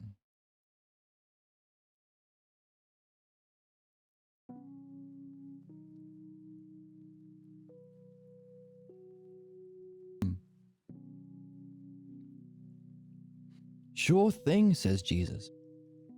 I can go along with that. What else do you need to go further?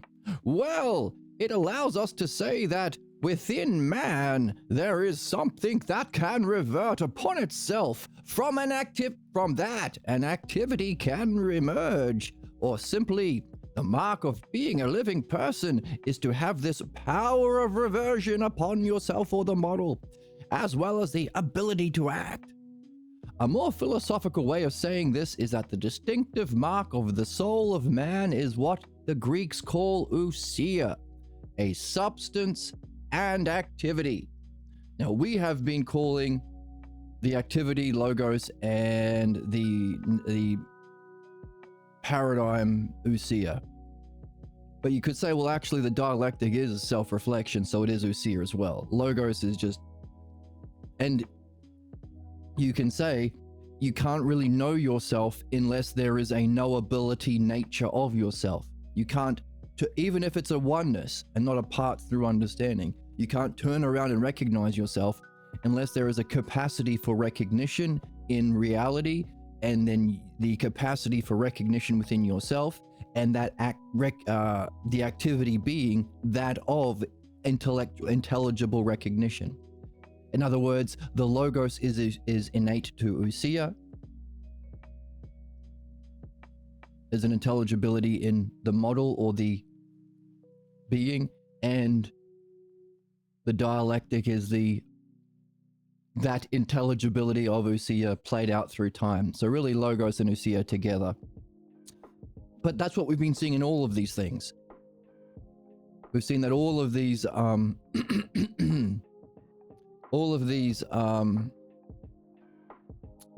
monads all imply each other. Can you be just without being beautiful? Can you be fair without being just? Well, they're the same thing. Is there an excellence in beauty and in injustice? They're all interrelated. That's the idea of eidos. Mistranslated as forms from modern education from Aristotle and Justinian. Eidos, they're all interrelated. But hang on a second. We wanted to know that you can have a true model of those things and a copy of those things, or in a distorted copy of those things in our ignorance or problems. But also there is a true beauty. So this triad of ideas under truth that we seek is also interconnected. By the way, when the parts come into a whole, is that beautiful? Even in our false model, if you are a part, I'm a Jew, I'm a Christian, I'm a Muslim, I'm a part, I'm not a part of the whole, I want to blow up the whole so Jesus comes back. You can pretend that's beautiful. That's the false model of beauty, but also a whole of all parts is beautiful. And also there is a different kind of a beauty that's a whole without parts. So all of these relate to all of these three levels and relate to all of these. So within each set of self terms or self-logos terms, they're all interrelated aspects or eidos, and between themselves they're all eidos, and even the categories themselves, the one true and good, we bring together as aspects for the one true good self. They're all interrelated, but they're different. So we've been saying that the model, which you can know all at once, or ousia, is the nature, and the activity is our functioning through the logos. But you use the logos to reflect on yourself, that's self-ousia, reflect on the model. In midwifery, you look at your problems and you use the logos to ask questions about what is the underlying false model of self, your false belief about self and reality. And by the way, reality, so self is the highest term, your mask, the thing that you think you are, the root cause of your problems, but also around it is a reality. But reality is one of the monads, so there's a false model of beauty, there's a false model of justice. You think you're justified in being a racist like your parents or whatever. I'm just not talking about you personally, just as a principle. I picked the easier ones to see. Like, even racists say, well, I'm not racist, but, so they recognize racism of other people's beliefs. So midwifery is the dialectic activity where you reflect on your problems as you've been noting them in your everyday life and your dreams. And you ask questions about the model. So it's a use of the logos to reflect on the model or ousia, self-reflection. Only it's not the true knowingness or self or model. It's a false one, a pseudo one, because that's the pseudo or lesser truth. Platonic philosophy is to use these logos the way we've been doing on the model, beauty itself. And of course, the highest use of activity would be dialectics on. So, on the pure ousia of self, how do you know yourself immediately without there being any parts? What kind of a knowing of self would that be? And how is that? Can you recognize that it's also true and good? Can you recognize that kind of one? So, while the activity is a kind of ousia, so too, for you to be able to know yourself, there has to be a logos or intelligibility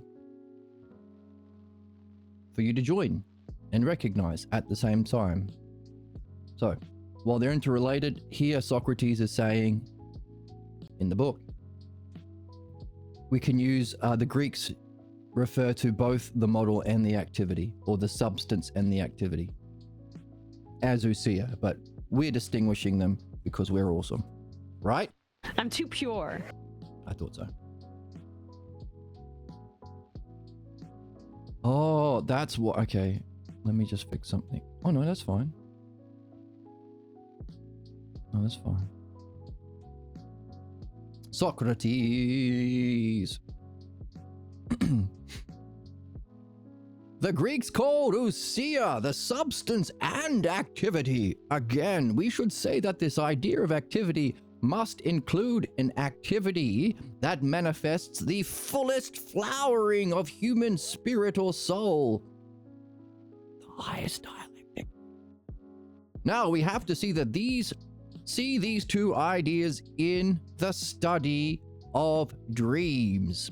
To do that, we must first explore the dynamics of dreams. Good thing we've done that review, Socrates, because we're right up to speed in the history of philosophy and where we are in the text, right with you right now. Literally, we're following in the tradition of Socrates through this text of Pierre Grimes. We're right there. Jesus? Again, I like the way you're going, Socrates, says Jesus. You separate the dynamics of dreams from the nature. The nature and the activity. Good. You could explain what you are about to do, but I wonder if you would take me along through the path through dialogue. I would appreciate that, because taking each step along the way will allow me the chance to reflect and see it for myself. We have been reflecting. We had epic long 8-hour stream a few days ago. We had review stream, and then we had today's review as well. We've been doing a lot of reviewing so we can take ourselves through it and see it for ourselves. It's no use me just typing in the majority report chat, yes, you can solve problems. And yes, that paradigm that you need for the left to create a better world is possible. You're not going to listen if you don't see it for yourself. It's going to go over your head. That's why Dramagate, Beefgate 2025 happened. You're a baby. You're a little baby. Sorry. No, not sorry. It's Dramagate. It's big deal. Okay, go ahead. That one's perfect and exactly the case. I thought so. All right, so we're walking it through ourselves. And by the way, just as we've seen that the activity in each level is the logos, the dialectic is here, and it's a higher use of dialectic here. So therefore the logos is in itself dialectic, or the activity is dialectic, but the distortion or the pseudo model is debate. Ever seen a philosopher do a debate? You're not looking at a philosopher. You're looking at an anti-philosopher who is functioning specifically in opposition to philosophy. It's not neutral. It's not just for shits and giggles. You end up more entrenched in your bullshit beliefs when you begin than as you began with. Whereas Jesus is saying, I like what you do, Socrates, step by step together so we can see it for ourselves, coming to a conclusion. What I've never seen a politician do or a philosopher on internet do other than Pierre Grimes.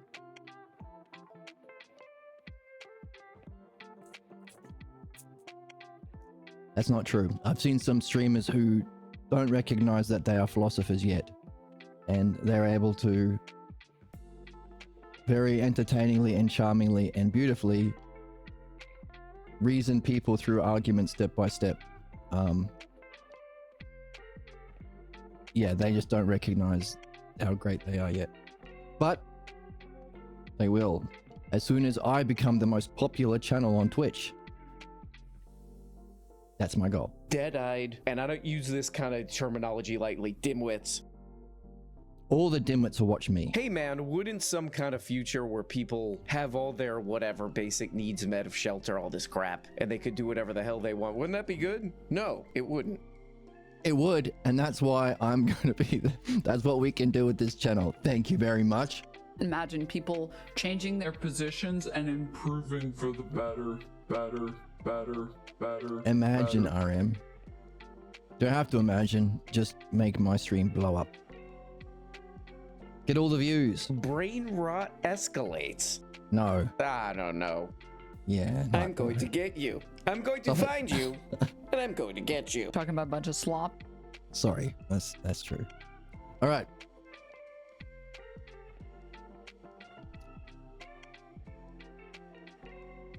Step by step so I can see it for myself.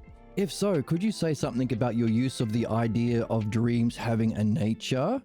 Oh.